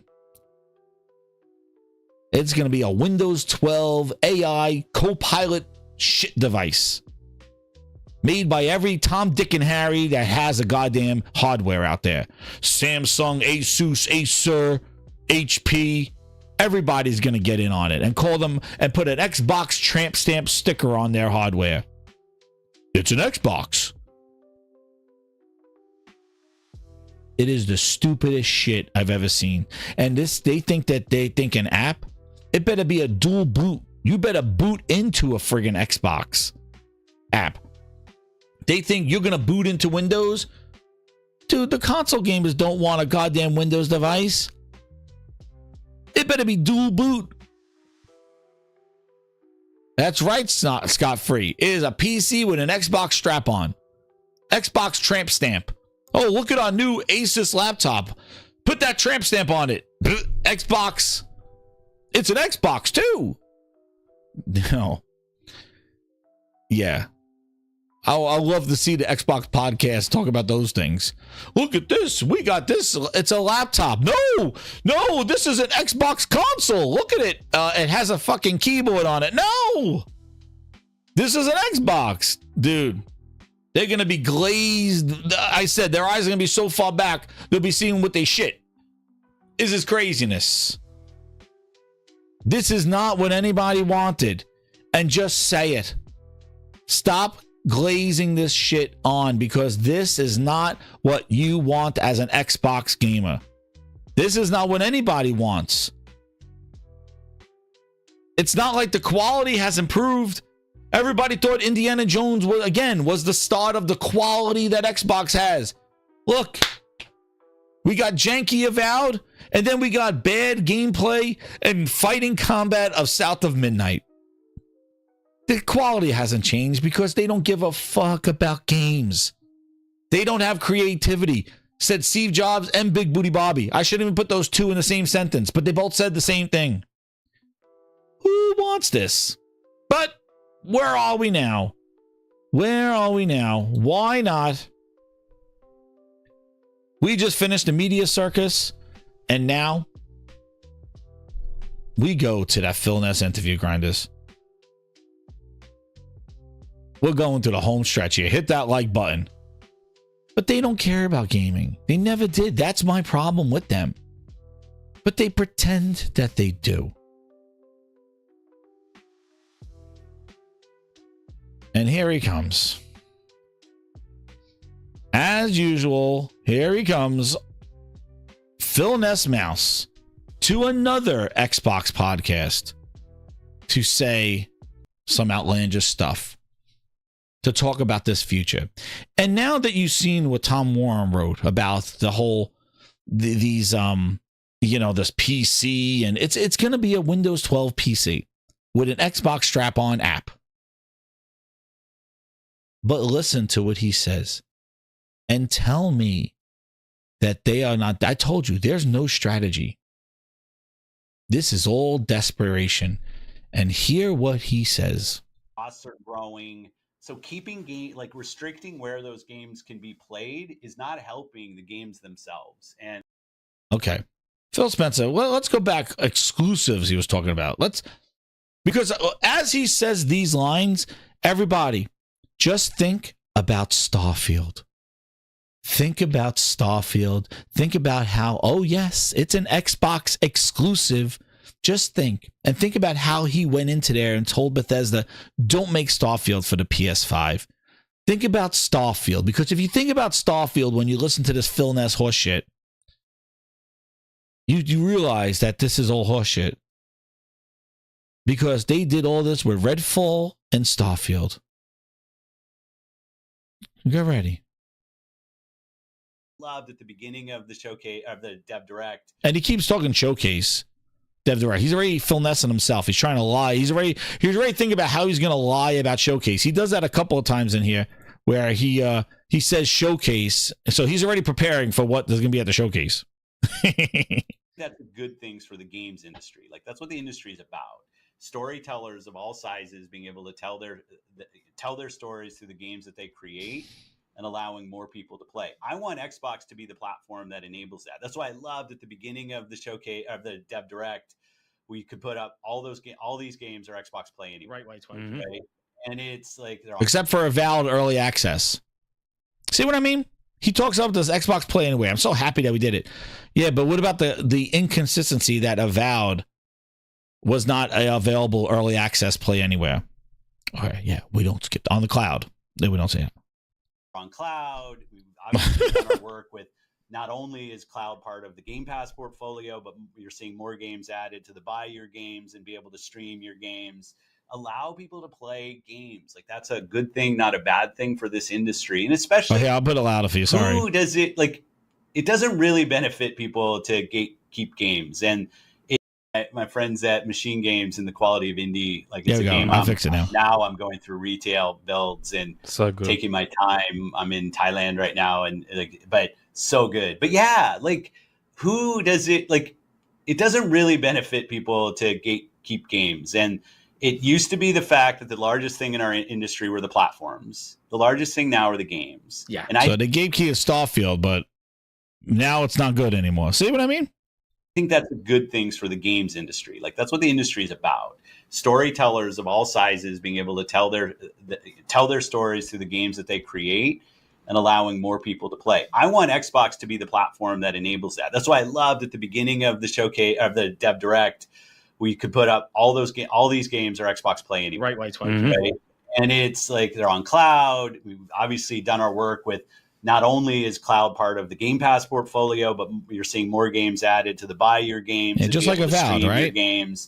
Allow people to play games. Just like Avowed That's Early a good Access. thing, not a bad thing for this industry. And especially in an industry that we all see it. Like, it's struggling to find growth. Game costs are growing. It's struggling to find growth. See what I mean? The industry is struggling to find growth. You are struggling to find growth because that's all you've been talking about for the last 7 years was that we're not growing. You're the one. You're the one trying to touch 2 billion gamers. You haven't even touched the 35 that own your console. So keeping restricting where those games can be played is not helping the games themselves. And I think we should optimize for the best games that we can have in this industry. So I guess like Starfield, it didn't help Starfield by putting it. See, because remember, if you go back to the tapes about the legal stuff, he was saying about, oh, we'll pull Starfield off of there and we will sell that in Game Pass subscriptions, that Indiana Jones. And remember, Tim Stewart was like, no, why are we making it exclusive? We're going to lose a lot of money there. And Phil's like, oh, no, we'll make it back in subscriptions and stuff, if you remember. Because there was that argument between Tim Stewart, Booty, and Phil, where Tim Stewart's like, yo, all Bethesda games are going to be exclusive? And Phil's like, yeah. Oh, well, he changed his tone right now. The games are not benefiting from being exclusive. Oh, really? He's talking more like Tim Stewart now. You see how he got told what to do now? Because his plan sucked. His bets suck. So now he's marching to another tune. So exclusives don't really help. Oh, really? They're not. Well, you seem pretty damn proud when Redfall and Starfield were, oh, yes, it's an Xbox exclusive. Oh. You weren't talking about pulling it from 50 million PlayStation players. No. That was okay. Oh, really? Now it's bad. See what I mean? That's why they're all over the place. That's right. Starfield loading, Wild Wolf. It's a damned good answer, I think. It's funny, Press I've those seen a lot balls of a little bit people more. repeating something that you said back during the whole Activision Blizzard drama and the FTC about how Sony used the 30% that they make on Xbox published games on their platform to kind of reduce your standing in the market. But I saw a great point from Sam Tolbert on Windows Central. He's like, well, what about the 70% that they make? Like, it's funding more games for all of us Watch to what play. he says Like, here. can't we focus on that? Like, console wars is a social construct after all, right? Like, no, and it maybe not what I was going to say on stand at the time, but yeah, like I would love to make all of the money for all of the games that we ship, right? Like, obviously we make more on our own platform. It's one of the reasons that investing in our own platform is important. But there are people, whether it's their libraries on a PlayStation or a Nintendo, whether it's they like the controller better, they just like the games that are there. And I don't want to then look at that and say, well, there's no way that we should be able to build a business there, find fans of our franchises there. I'm not trying to move them all over to Xbox. Like, anymore, we're all so invested in where our games are. Let's just allow more people to play. And yes, the 70% that we make on games on other platforms is helpful to us being able to build great portfolios like we showed at Dev Direct. And I hope this will continue to show through the rest of the year. So that's a key point. that's a key point. The point is that the 70, this is the second time, this is the other time he said it. We need what they have. That 70% helps us build the portfolio. Do you hear that? This is not, yo, this is awesome. Extra 70% is like an overhead. It shows that they are not doing, they're not, that 100% that he would love to make, it's not happening because of Game Pass and cannibalization of sales on their platforms. They are not getting that 100%. They're not getting it as much as they need it to fund these games. So he says we need to put it there because that 70% helps us make the portfolios that you saw. And he said the same thing at the other interviews. Whilst putting our games there helps us fund our portfolio. Does that sound like somebody who is like, doesn't need help? Like honestly, do you really think that sounds like somebody that needs help? If you need the 70, you are willing to give up the 100% or 0 and willing to get 70% from those other platforms to help you build the showcases that you're able to build. That means that you need, they told you right there, you need their money in order to fund your games. This is not extra money in your back pocket, finding it between couch cushions. You are blatantly saying, you said it in February of last year, you're saying it now. You need them to keep you alive. You need that 70% to keep funding your stuff. Because if you don't get that 70%, you're letting studios go. You're doing a Tango Gameworks. You're canceling projects. You're selling off assets. That's what you're doing. And I'm sad to say, but that's exactly probably what's going to happen after the wave, because they have lacked games and creative stuff that people really are not super, like, there's a couple of games that I could see may do well, but like Avowed, Indiana Jones getting ported, it's just going to be noise. Okay, that's nice. Like, I would say maybe a Halo. I think Forza would do well, but again, they're not going to do what Halo and Forza used to do on Xbox with that money. Like, they're going to be, because there's so much more competition and stuff going on. But it basically tells you right here, you're my number one customer. In order to survive, he'd rather get 70% and lose his identity and put his franchises on direct competition than try to keep the brand identity alive. Because he knows without them, PlayStation and Nintendo, it's Jova. Game over. But he kept saying that. I'm just going to play it just one more time, just right there on what he said there. Sign my ass with the 100 Seek in the house. Great ass! He goes, I had to leave for a while, so I don't know what you said already, but I wanted to point out how funny it is that Phil's on these shitty podcasts all the time. No, sign my ass, you just came on at the best time. We went over a whole media clown circus there. That was very funny and wild with the sales and Zuby, arguing with the Strickland who was doing the spinning roonies there.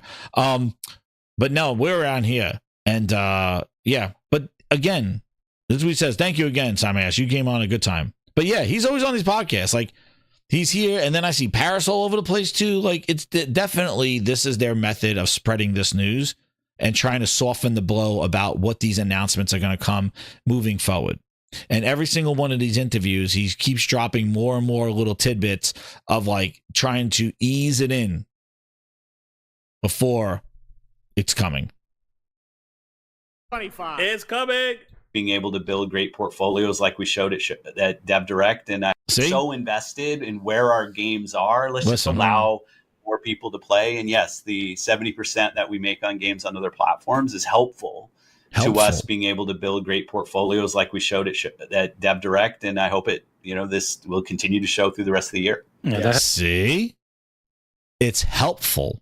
That's been one of the main things that we've talked about with our community, who their worry is. And then here he goes.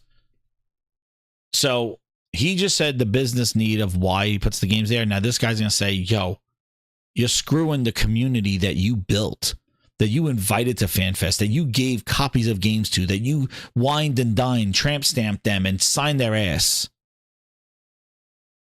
They got a problem with this. Let's see what Phil has to say. Oh, will they be the Sega that just becomes third party? It's like, no, the feeling that we always get is that the focus is the more places you are, the more your platform can still go. So just trying to alleviate worries in our community about the future of Xbox's platform itself has definitely been a thing for a while. And I want, like, my God, like, dude, why are you giving him the softball questions? Like, why? You are trying to alleviate the pressure, dude. They are going Sega. Like, how do you put your games everywhere, but then go, and we're still building the platform? You're glazed. You glazed in that question. I can't. The Xbox Glaze and the Glaze at Xbox Discord to spread PlayStation FUD. Glazed. A glazed question. But Phil, tell them how you're still important about the platform, even though you are putting your games everywhere, and that's what it's about. Yo, it is like telling EA, it's like, EA, you're still off. What? How? Like, it's like, I can't even think about, it is talking out of two sides. It's like, no, I'm putting everything everywhere because that's where it all matters. But I'm also building this unique platform of my own as well.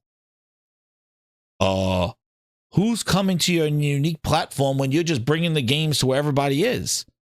Oh, we just have a few dudes over here. Two dudes, one tooth.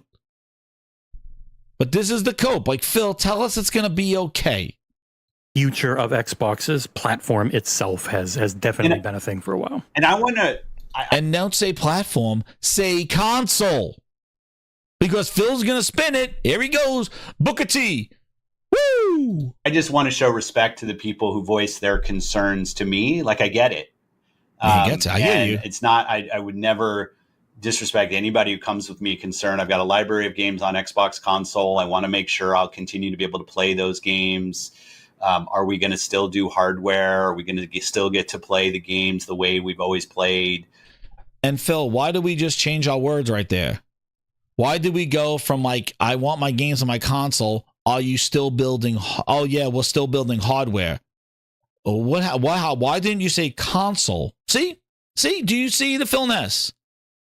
He just converted the word console into hardware. So you see exactly what Tom Warren is saying. It's going to be a friggin' Windows device. He just changed it. He's not saying console anymore. He just said, well, my game's on my console. Are you still going to build hardware? I don't give a shit if you build hardware. Are you building another goddamn console to play my games? I got 375 games. Why are you turning into hardware? Because I'm not asking for a Windows tablet, a Windows hardware. Anything could be hardware. A Surface is hardware. Are you building a console, bitch? Nobody asked that. Because that's what they want. Because remember, where that box is in the name. Box is in the name. Are you building the box? Library of games on Xbox console. I want to make sure I'll continue to be able to play those games. Are we going to still do hardware? Are we going to still get to play the games the way we've always played? Am I going to have to rent all my games? Can I still buy games? Like all that. But I get it. Like I get the questions. You get it. You know what, Phil? How about this? How about those questions should not goddamn exist, Phil? The fact that you get those questions should be feedback that your message sucks. That's the problem. You shouldn't be getting those questions. The questions you should be getting is, when can I play the next banger, Phil? Where's Perfect Dark? How's Fable coming? Those are the questions that the community should be asking him.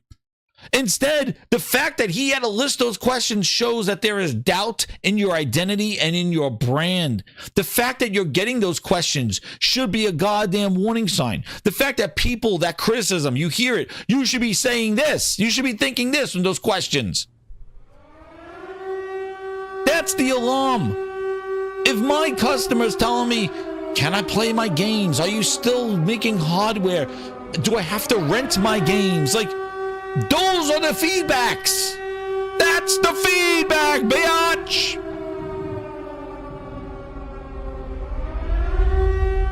You just glazing over those questions.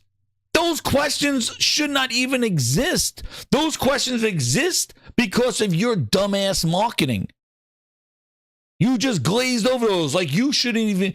You think Nintendo and Sony get those questions? Will I play Uncharted in the future again? Do I have to rent my games, Sony? No, they're not getting those questions. Your stupid ass is. Because you're the one that created these stupid pivots and caused confusion with your core community. The fact that you got those questions is the problem. But now let's see how you spin it. And shout out to huge Steven Leon with the 20 VIPs. It's coming. Let's change those numbers. Welcome to VIP's Ultimate Grinders. Let's go. Let's go.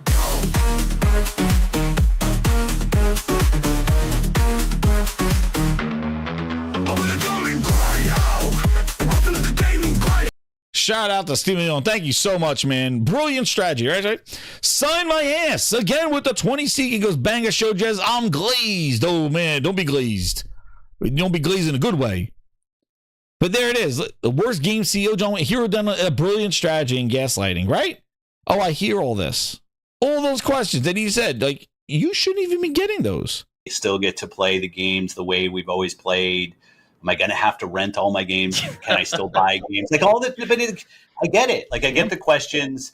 I think we've shown respect for people's libraries over the generations with back compat and play anywhere, and I want to continue to do that. We've shown respect for people's libraries with back compat. Dude, back compat was to fill in the missing games that you had, and yo, please, it brings up back compat. A program that they ended before this generation started. They stopped back compat. And are those 360 games playable on my Windows PC? No, it's not. So if your next hardware is a Windows device, will my 360 games that I got through back compat be playable on there? And I'm going to tell you, they're going to say yes, and they're going to say it's via the cloud. They're going to make Xbox playable. Your library comes with you via the cloud. That's how they're going to scam their way out of this without making hardware. But here he goes, Phil Ness. Keep going. You can buy every game that's in Game Pass. Like there's no thing. We're not trying to funnel everybody into one business model. Play the games the way you want to play them. We obviously have to run a good business, so we'll have our pricing and everything that we do. Oh, why did nobody pick up on that one? Oh. Whoa. Where was that? Why nobody pick up on that? He basically alluded to Game Pass is going to increase his price. That's what he just said, right? He just alluded to like, oh, prices, it's a business. You hear what he just said.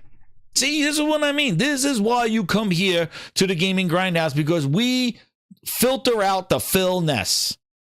You heard what he said. Exactly. Why didn't nobody pick up on that from the interview? Everybody's shaking their head, smiling. They're like, wait, Phil, it's a business and price. Customer. Excuse me? Let's hear what he said again. Everybody into one business model. Play the games the way you want to play them. We obviously have to run a good business, so we'll have our pricing and everything that we do. But I want to. Oh, really? You'll have your Whatever pricing. your name is, get ready for the big Welcome, surprise. James Parker. I hope you're not friends with Peter Parker, who's also a member of the VIP of the Gaming Grindhouse. Thank you. Welcome. Subscribe. Yes, right. Subscribe if you're new. We're going on to the 3,015 right now. Let's go. We're going. We have no problem growing over here. This guy in the lower right-hand corner got a problem growing. It's not growing. I got booty. It's not growing. Sarah's over there. She's fine, but it's still not growing.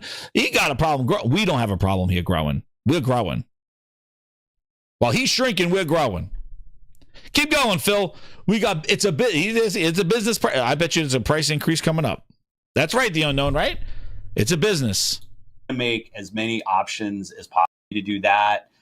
You can buy every game that's in Game Pass. Like, there's no thing. We're not trying to funnel everybody into one business model. Play the games the way you want to play them. We obviously have to run a good business, so we'll have our pricing and everything that we do. But I want to make as many options as possible for the games that we have, so they find more and more players. Do you realize that the more options have caused these questions because you put so many options out there? You don't seem committed. See, how do you be committed? Listen, how are you committed to something? This is logic. This is not no goddamn video game stuff. This is common goddamn sense. How are you committed when you just want to just spam everything, all the options? What are you committed to? Oh, I'm giving you 5 ways to buy your game, but I'm committed. Committed to what? A service? You still said you're trying to build a platform. So how are you committed to a platform when you want people to go buy it on PlayStation? What are you committed to? How are you so scatterbrained, but you're committed? I got all these options. Buy, rent, our prices will increase. No slimy things, but I'm committed. Committed to what? To sucking? Because that's the only committed you are, is that you suck. And you're apologetic. Oh no! That's the only commit I see. Suck again. That's the only consistency I've seen all these years. Is excuses. I'm not ready, 30 frames. That's the only commitment I've seen. The rest of it is all options. That's the reason why you got those questions. All those questions you glazed over is because people are uncertain because you have provided so much manure and minutia to all this stuff. Well, you could buy them, but Game Pass doesn't work in early access on Play Anywhere. And that's why it's so hard for people to be confident in buying from your store. Imagine going into a store and buying something and the return policy is like, yeah, well, if you like it, you can keep, maybe you don't like it, you can return in 4 days, but maybe 3, maybe 10. It depends. But you could buy it. We'll take your money, but I don't know if we'll give it back to you. If you like it, you could bring it back in 24 hours. But you know what? If you bought it on a Tuesday, you got to bring it back in 7 days. And then if you bought it maybe with the other manager here, you could bring it back in a month. As a consumer, would you buy anything from that store? If they went to you bought something and they confused the shit out of you. Well, what's your return policy? Well, if Jim is in on Monday, he takes it back in 24 hours. If Sue's in here, that's another, you have a 24-day return policy. If Jim is here, the return policy is like 5 days. But you should be confident in your purchase, right? It's like, no, I'm not buying shit here.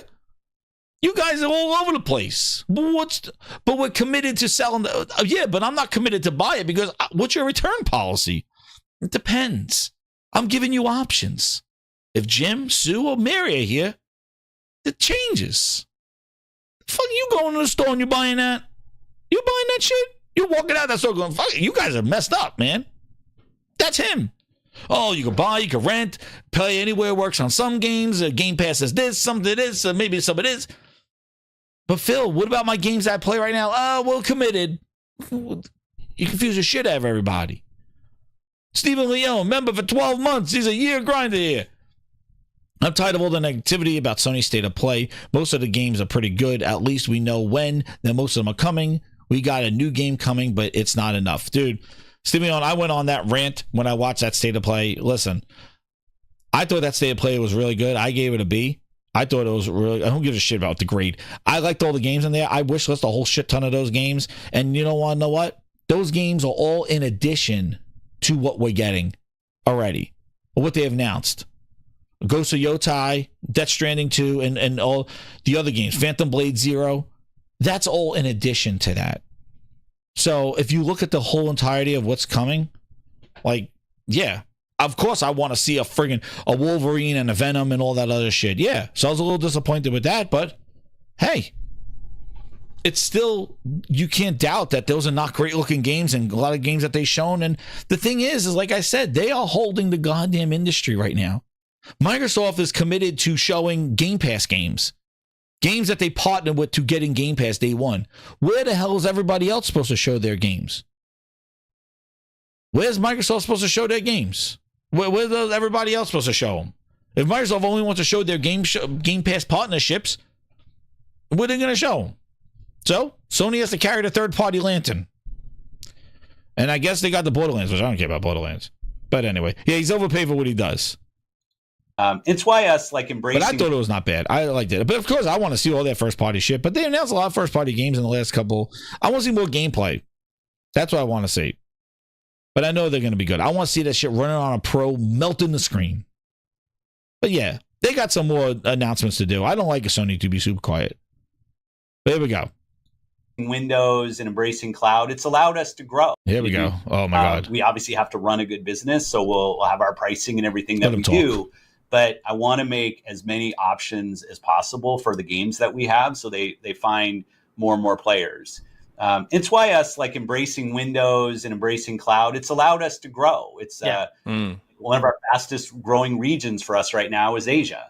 And it's not because we're selling more consoles in Asia, but through cloud and PC, we're finding more users year over year than any other place. The fastest kind of platform is cloud. That's the thing that's growing the fastest year over year. And those are players like you were talking about your friend or the UK, the Radio host guy, UK, like that. We were never going to catch that person with our console. And so let's find them in a way that works. And it's better for Indiana Jones. It's better for Xbox. Yeah, that's for Indiana Jones. Oh no! Now, as we mentioned earlier, this is the second time you're on. Thank you very much for that. Now, last time you were on, we sort of had a joke with you about how there's too many games, and you were like, "There can never be too many games." Now, 2025 has come along, and I'm sorry, but there's now too many games. Now, because there is such a ridiculous volume coming this year, just from yourselves alone, forget everything else third party. Have you guys got I guess a specific strategy in mind, or a roadmap in terms of genre variety or anything like that? Or is it just whatever the teams are doing, they're doing, and it's all going to come out whenever? No, it's such a good topic. Matt Booty and I, talk about Avowed. We talked about this a little bit when we moved it, that between Call of Duty, Black Ops, which we thought was just going to be an awesome release with Black Ops 6. And the team, it was you didn't want to be around that. Like I said, we broke records with the number of players, still continues to do great. So I guess that they won't put anything near Call of Duty then, right? We really we thought Indy was going to be awesome. That was going to be our We thought Indy was going to be awesome. December game. So it was hard to actually find a time for us. And we said, okay, games can always benefit from more time. So that was it. But it was really about planning the portfolio. And I think we're still working on that. Obviously, when we stand up at Showcase and show the games that are Dev Direct, to keep calling Showcase. Do you know what I mean? And those are the dates that we're committed to. But when we look forward, we're definitely want to make sure that the games have the right amount of room, both from, as you said, a genre perspective, whether it's add-on like a DLC, like a Vessel of Hatred for D4, Shattered Space for Starfield, or a full game. And it's nice to be able to have kind of more cards than we've ever had to play. And to be able to play them at the right times. So that's interesting. That is very interesting. Again, is that he said that DLCs and stuff now need room from games. Oh, because wasn't Matt Booty the one who said that they don't count DLC? They only count individual games? Now we change now. Now we need room for DLC, apparently. Really? Oh, let's go to about this. Let's see. Who was it? It was what is it? with GameSpot. Phil interview. Man, this one keeps going. Interview with Matt Booty. Now I guess now they count games. So let's see, Booty. Let's see your cheeks. Yeah, Booty. Booty, get out there. Yeah, Boot. I got him. There we go, Booty. Get out there. Get in those streets. They're there in Seattle, what's going on with State of Decay 3. Like, we've seen these things. So as I look ahead to the next 18 months in terms of what we're going to be able to show and deliver and do that kind of gameplay, do this do next that year, thing. yeah. I'm cautiously confident, right? Because the teams are hard at work and they get that that's kind of the bar now, which is, look, let's show it, let's come show up with gameplay and let's do a deeper dive when we show up. When it comes to this year, Starfield is the big thing. Today we confirmed it's 4K 30 on console. Do you guys feel like gamers got used to 60 frames per second and that's going to be a hard bargain to make with them, or do you guys feel confident that they're going to get it when they're playing it? I've been playing Starfield since November. All right, you don't gotta brag about it. No, it's not a brag. It's not a brag. Maybe a little bit brag, but and the gameplay's great. And at some point, not to get all geeky about it, but there's render time per frame, and teams can either want to go horizontal or go kind of deep on a frame. And I think it's a creative choice. We obviously have games that are running at 4K 60. Ooh, I stumbled upon this one. It's not a platform issue. It's a creative decision. Halo 120. Yeah. What? Oh my God! Why did I fall upon this one? Oh my God! When Phil Spencer was capping. Oh, there it is. There's the face. Oh, the glaze. Phil Spencer glaze. Oh no! The Xbox Glaze and the Glaze. Oh, we missed them. Discord to spread And I think it's a creative choice. We obviously have games that are running at 4K 60 on the platform. It's not a platform issue. It's not a platform issue. Oh my God. Oh, so what made them have the design choice to make it a 60 frames, Phil? Oh my God, please. The cap. Oh my God. I just click a button. Grinders, I just click a goddamn button and this man is spewing lies and stinking up my screen with bullshit. My God, I'm trying to find when Booty said that they don't count DLC in their portfolio roadmap, and I get Phil Spencer capping for 30 frames saying it was a design choice and not a limitation of the hardware. Holy crap. That's right, Glazing. This has been Glazed My Gears. Holy shit. That's why I'm going to change a new segment of Glaze My Gears. On the platform. It's not a platform issue. It's it's not the S. Teams can either want to go. That's why there's no performance modes on the Series S. Oh man, Phil, please. Or go kind of deep on a frame. Oh my God. And I think it's a creative choice. We Creative obviously have choice. games that are running at 4K 60 on the platform. It's not a platform issue. It's You're my number one customer. Halo 120. Yeah, and I think I trust what BGS, the decisions they make, and I trust what I'm playing. And we've handed the controller on a console to people here, and had them play. Done the same thing with Forza, and I don't ever want us to turn playing games into a math exercise. Yeah. That as players we say, hey, if the song doesn't have this number of tracks or the game, and I'm not saying that 60 or resolution don't impact what you play. Not like this, Phil. But I don't think we want that to turn into an Excel thing. Why did I stumble upon this? You want to give the creatives the tools to make the best decisions, and let the game will be what it is. I think Starfield's going to be a great game, and I love the reception today. And I don't want to kind of force specs on every game before they start. Kind of diverting back to the question before this, you talked about showing the games that you're planning to have out. Does the absence of a game in this showcase mean that it's not in your timeline for the foreseeable future? Something like Perfect Dark, we haven't seen for a while. Does that mean that it's not factored into the upcoming the year, or is it something that you're like, oh, we just don't want to show it right now, but it could still show up soon? No, I mean, we've got a show. We have different beats through the year. We got to pick what we're going to show where, when it's the right time. I was talking to Daryl Gallagher, the studio head. Oh, don't cap about Perfect Dark. Gamescom. I would say, I think your question is, we've got over 20 studios when you think about This the is just the ZeniMax plot. acquisition, the acquisitions prior, and the teams that were I already did, there, Compost. I already did this. that at some point, I wanted to get unless to this both of us need to lose our jobs, and I've been Twitter fired a lot in the last month, that we were going to hit our stride and be in. This is the part. So in his interview just now, the one that he said that they need room for DLC and stuff like that. This is the just part. a great rhythm of shipping games, and They don't when I count look DLC. forward, That's what and, Booty like, said. I had complete confidence in what the team's doing, and very excited about the things that we haven't shown. Right. And I think the thing that will get a response, and it will be, we always hear wait till next year. I mean, what do you say to someone who's like, we've heard this dance before? I'll just say that Starfield's shipping in September, that You won't need Forza's anything shipping in else. October, that Hi-Fi Rush shipped in January, that Legends H2, Legend, like there is a Redfall thing that I'm not going to avoid, like that creates a mark for us. Yeah, but Black I don't Eye. think it's fair to say we haven't shipped a game this year. Yeah. Right. I don't think that's right. I think we're going to close the year very strong, both like relative to us and even relative to competition. I feel good. And then when I get into next year, Oh, relative to competition.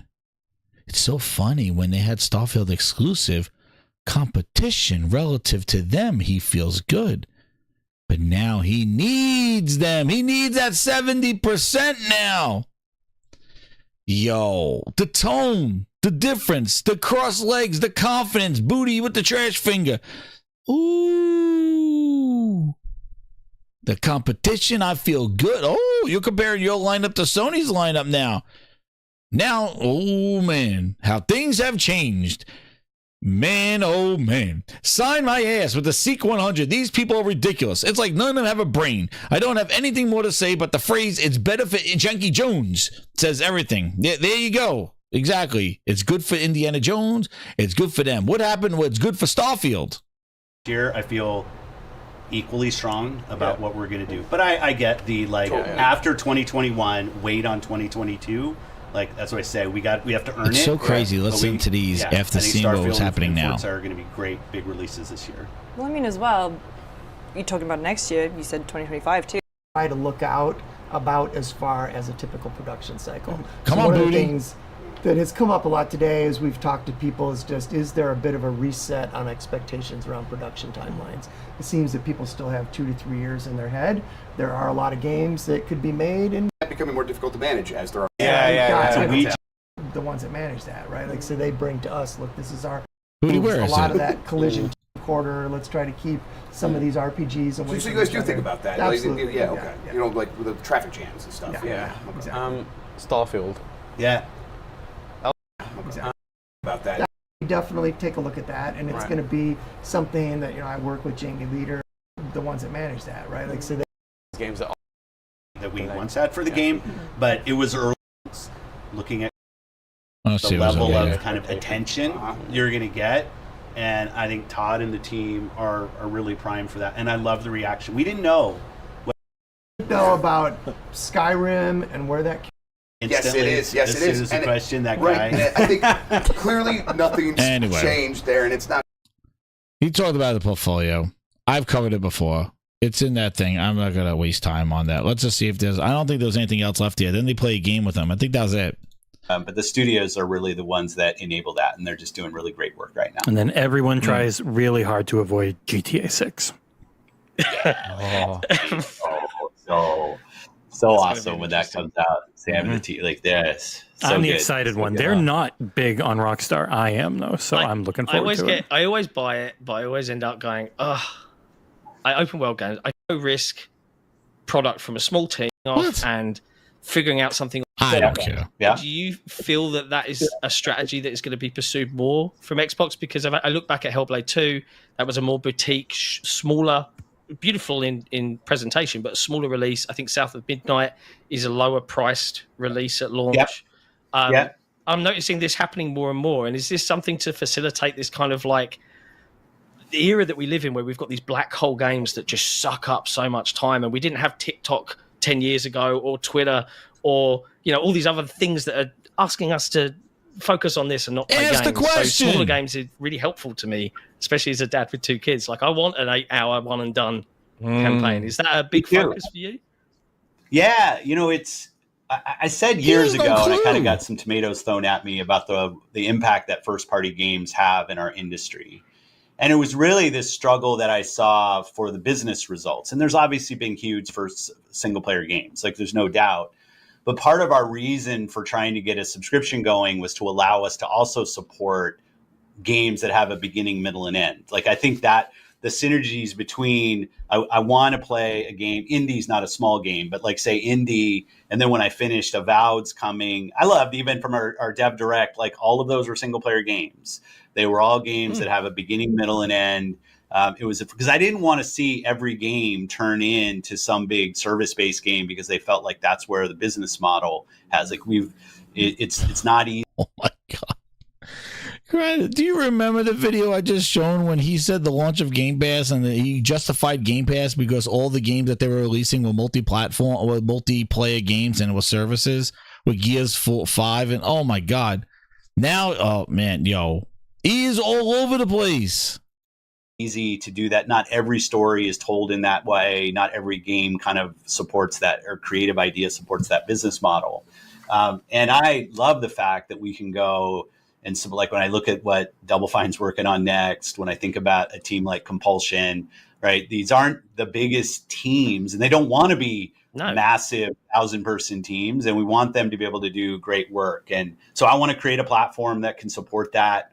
And yeah, I think it's an important part of our industry because not every story is going to be 100 hours long. And not every game is going to have some kind of mechanic that has a currency and everything else. Some games just want to tell their story and move. Some of my favorite games going back to like Limbo and stuff like these are fantastic games that I want to see them continue in our industry. Nice. Now, as you're probably aware, Phil, we have patrons that support us. Did he ask a question? Let me see. I might be done with this. John already knows. I'm somewhat upset that you did not make more of an effort to catch up with me. Honestly, I would. Yeah. No one. First one is from our grand benefactor. Yeah, Jesse, grand benefactor. Croat56. Hey Phil, we all know your favorite game of all time is Robotron. No. Okay. Good up. I get so many friends there. Like our offsites, it's so crazy. We do them here. We call them on-site offsites. Like the team. You know what? Grinders, I listen to enough to know I've listened to too much. Donnell Brown, member of 23 months, almost 2 years, baby. He goes, so you were in the Discord talking about PlayStation, I see. Bootleg Jez is a PlayStation hater. I wasn't in no Discord. There's only one Discord that's glazed. The Xbox Glaze and the Glaze at Xbox Discord to spread PlayStation FUD. Dude, they get that glaze.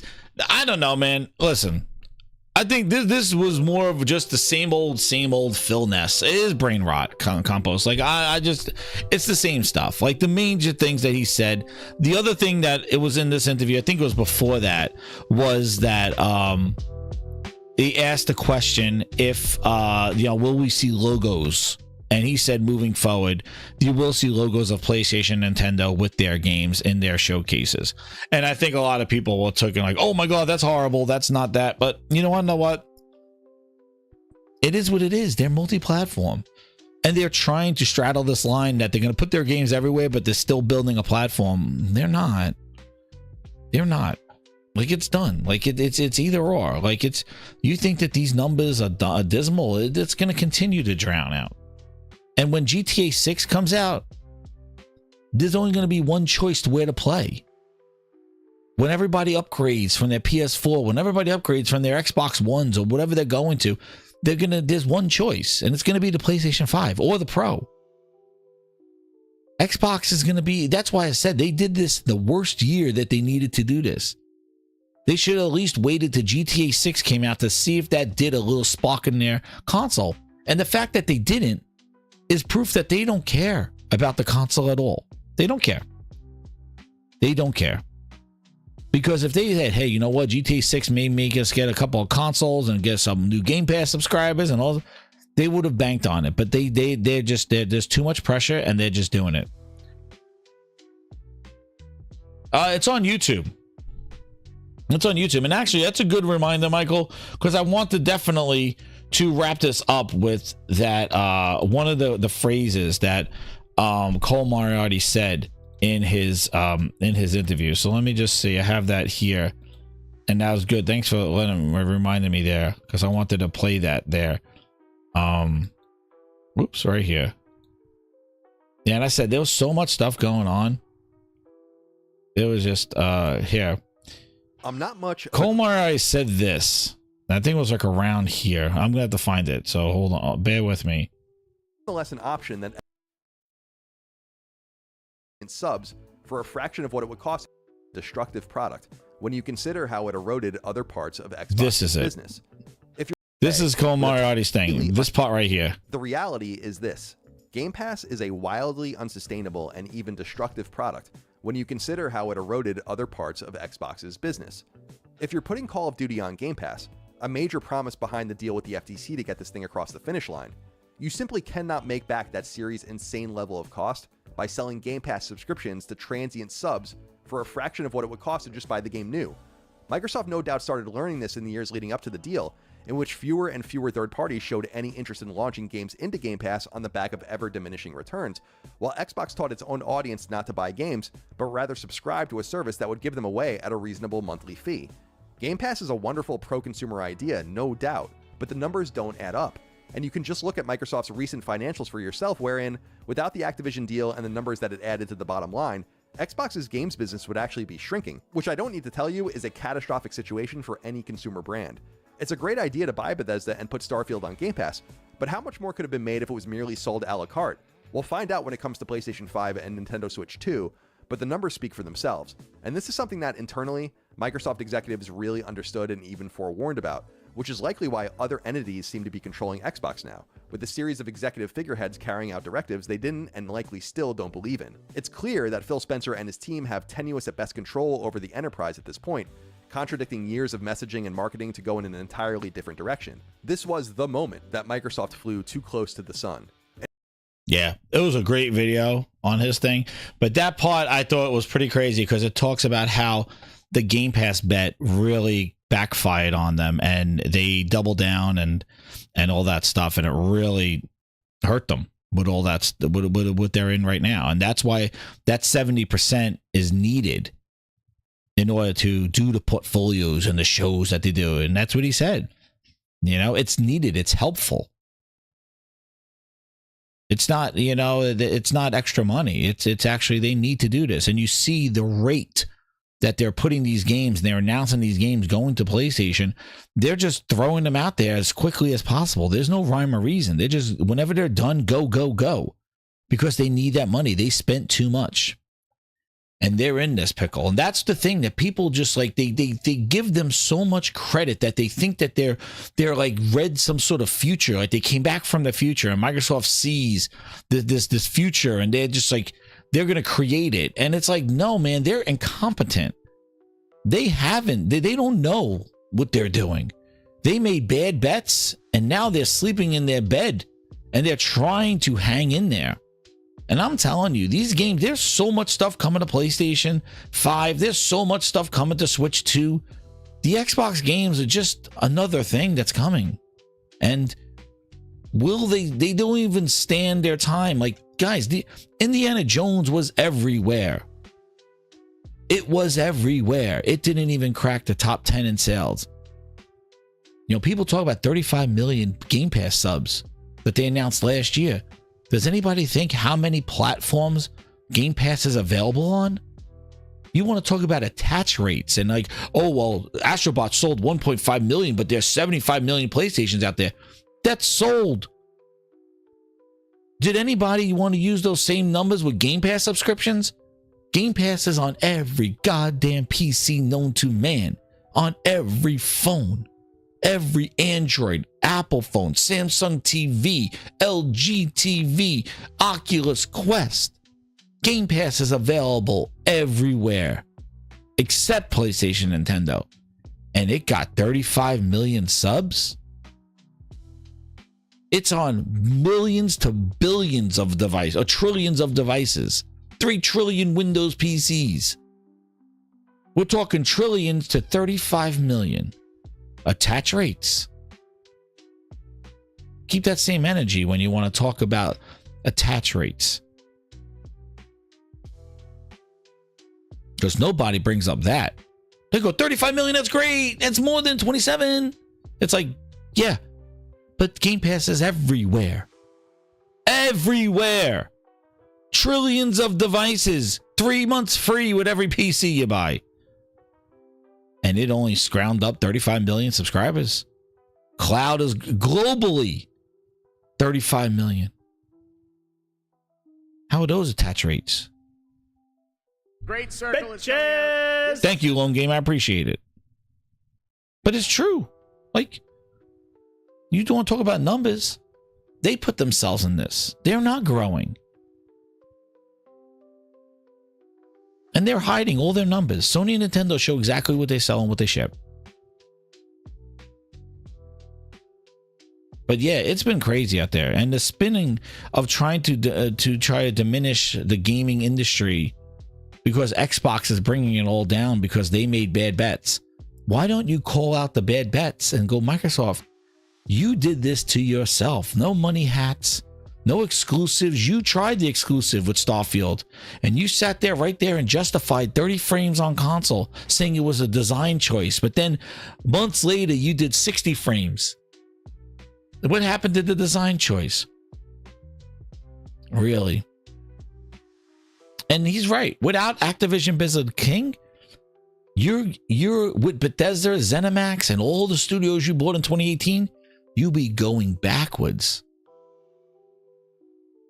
So, you know, it's like you spent $80 billion to just give yourself some sort of lifeblood. And even after that, year over year with 2%, with all that stuff, like I said before, you saw the numbers of Starfield. Pre-order 275,000 people played before Starfield launched. You got 9,000 playing Avowed. If Starfield didn't do it and Call of Duty didn't do it for them and they still need that 70% of PlayStation and Nintendo, nothing's going to do it. There's no Avowed, South of Midnight. And you see, Combat, these games came out with doubts, problems, and issues. They're not FOMO must play. Stop what you're doing, go play it. It's like, dude, maybe you want to download it. And that's how Microsoft's been rolling. Check it out. Pleasantly surprised. Those games are not going to do well. Astrobot was friggin' incredible. I beat it last night live with the grinders. Incredible game. And I said one thing I want to take away from that is that Astrobot did it without the media, like without like pop culture, without any. It just did it with PlayStation IP and basically the PlayStation legacy. And if that game didn't show you how deep and how iconic and appreciative they are of their brand, you want to talk about Microsoft losing their Xbox identity? Astrobot is the definition of the PlayStation's identity because that whole game is built on it, with their IP, with their devices, with their characters, with their environments. A game celebrating their identity. And that's something that Microsoft and Xbox are losing by the minute. So grinders, hit that like button. An epic show of huge proportions, and we hit our goal. So with that, we will roll Zuby's song. So Zuby, I know you're sleeping, but Zuby Tech versus Strickland, there's a song for you. So grinders, hit that subscribe button, hit that VIP. I saw a lot of upgrades. People love the music. Well, you get it all, baby, at the Ultimate Grinder. So if you have a VIP, update to Ultimate Grinder, and you'll get all the music in a playlist that you can listen to on YouTube Music. So anyway, let's get that song. So this is the kind of music that you'll get as Ultimate Grinder. And also VIPs get some music too as well. So with that, let's roll those credits. Where's my Zuby? I got to get back to it. Brand new song. You get to hear it here first because we hit the goal. And I want to thank you, everybody, for coming through. What? Let me get back to... Oh, wait, where is it? Oh, there it is. Is this it? Yep, that's it right there. And I see Sign My Ass with the Seek. Yo, Sign My Ass been rocking, man. He goes, and just wait for Intergalactic. Dude, listen. Intergalactic, like I said, in addition to Intergalactic, in addition to what they've shown, and then you still got your Wolverines, your stuff that's coming. It's coming, man. It's all coming. 25. It's coming. And we know it's coming. They're cooking. But we hit that goal. Thank you so much with the super chats. We are rocking. Shout out to everybody. Get ready for the music, baby. Not this one. We're going to do it right now. Here it is. Smackdown in the charts. Zuby song. Let me see if I get a good background for where's Zuby. I'm gonna get Zubies. Hold on. We're gonna make this. We got to get the visual with the music. Visual with the music. Where's my visual with the music, dude? I see people going wild in the Twitter streets. Where is this? A visual with the music. I got Zoobs right here. Where's Zuby fighting this dude? Where is he? I got you, Zuby. Because we gotta get a good visual with the fight here. Is this it? Where is? Oh my goodness, I had it here. I gotta get the Zubies out. Zuby Zoo. Hey, no, it's over here. Should have had it queued up. Where's Zuby fighting? Is this the part? Oh, man. I thought I had it bookmarked. This is for you, Zuby. I got your song. Here it is. Turn it up. Gaming Grinders.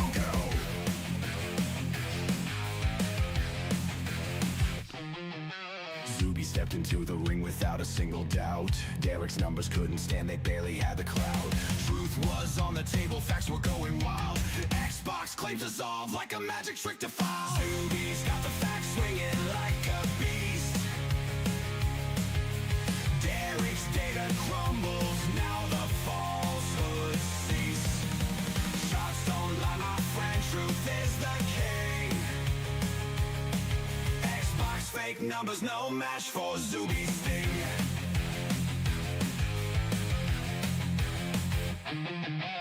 Derek tried to rally, but he stumbled on his quest. Numbers were inflated, put the lies to rest. Zuby's words cut through sharper than a blade, exposing every falsehood, each pitiful charade. Zuby's got the facts swinging like a beast. Derek's data crumbles, now the falsehoods cease. Shots don't lie, my friend, truth is the king. Xbox fake numbers, no match for Zuby's sting.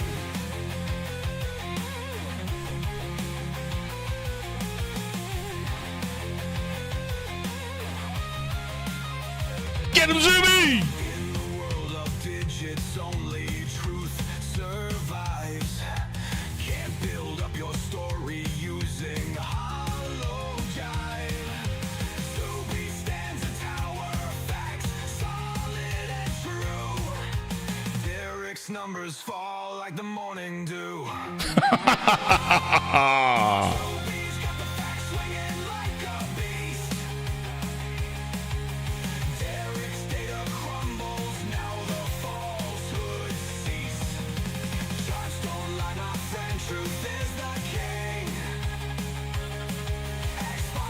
Numbers no match for Zuby's sting.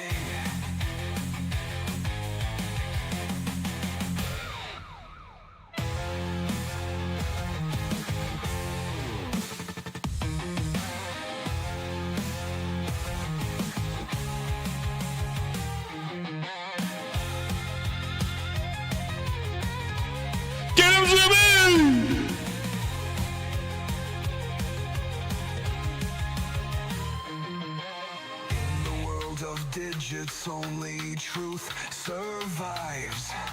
Can't build up your story using hollow jive.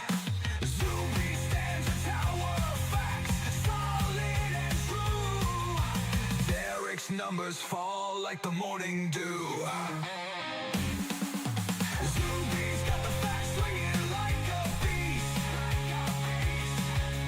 Derek's data crumbles, now the falsehood cease. Shots don't lie, my friend, truth is the king. Xbox fake numbers, no match for Zuby Sting. Zuby Sting.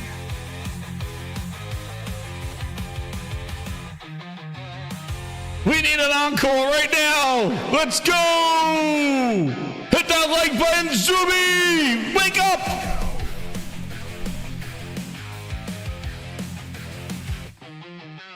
Zuby stepped into the ring without a single doubt. Derek's numbers couldn't stand, they barely had the clout. Truth was on the table, facts were going wild. Xbox claims dissolve like a magic trick to file. Zuby's got the facts swinging like a beast. Derek's data crumbles, now the falsehood cease. Shots don't lie, my friend, truth is the king. Xbox fake numbers, no match for Zuby Sting.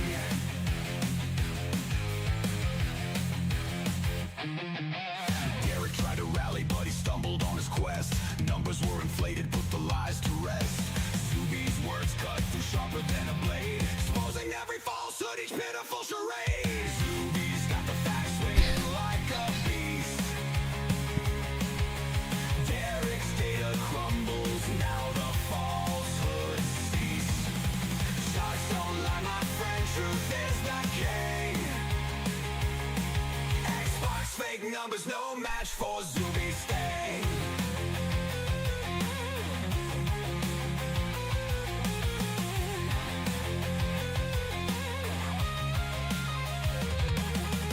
In the world of digits, only truth survives.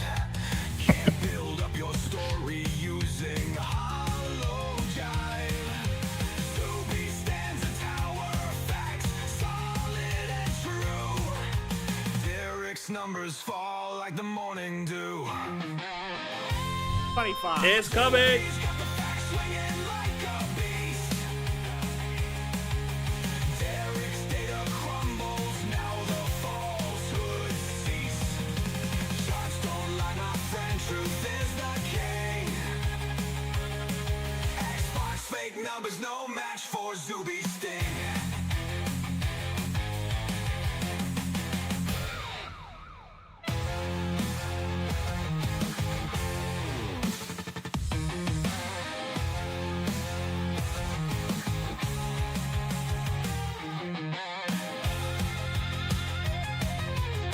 Xbox no, build das. Well,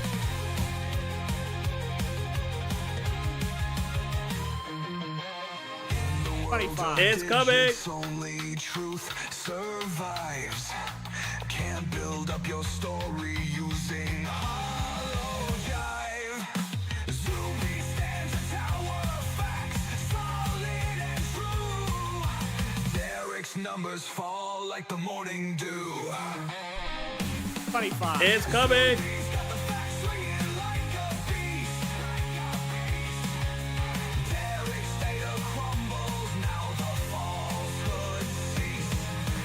Shots don't lie, my friend, truth is the king. Xbox fake numbers, no match for Zuby Sting. On PlayStation. Great circle. Bitches. On PlayStation. Great circle. Is coming out this December. Good night, grinders. Thank you again. Hit that like button, subscribe to the Gaming Grindhouse. We are out.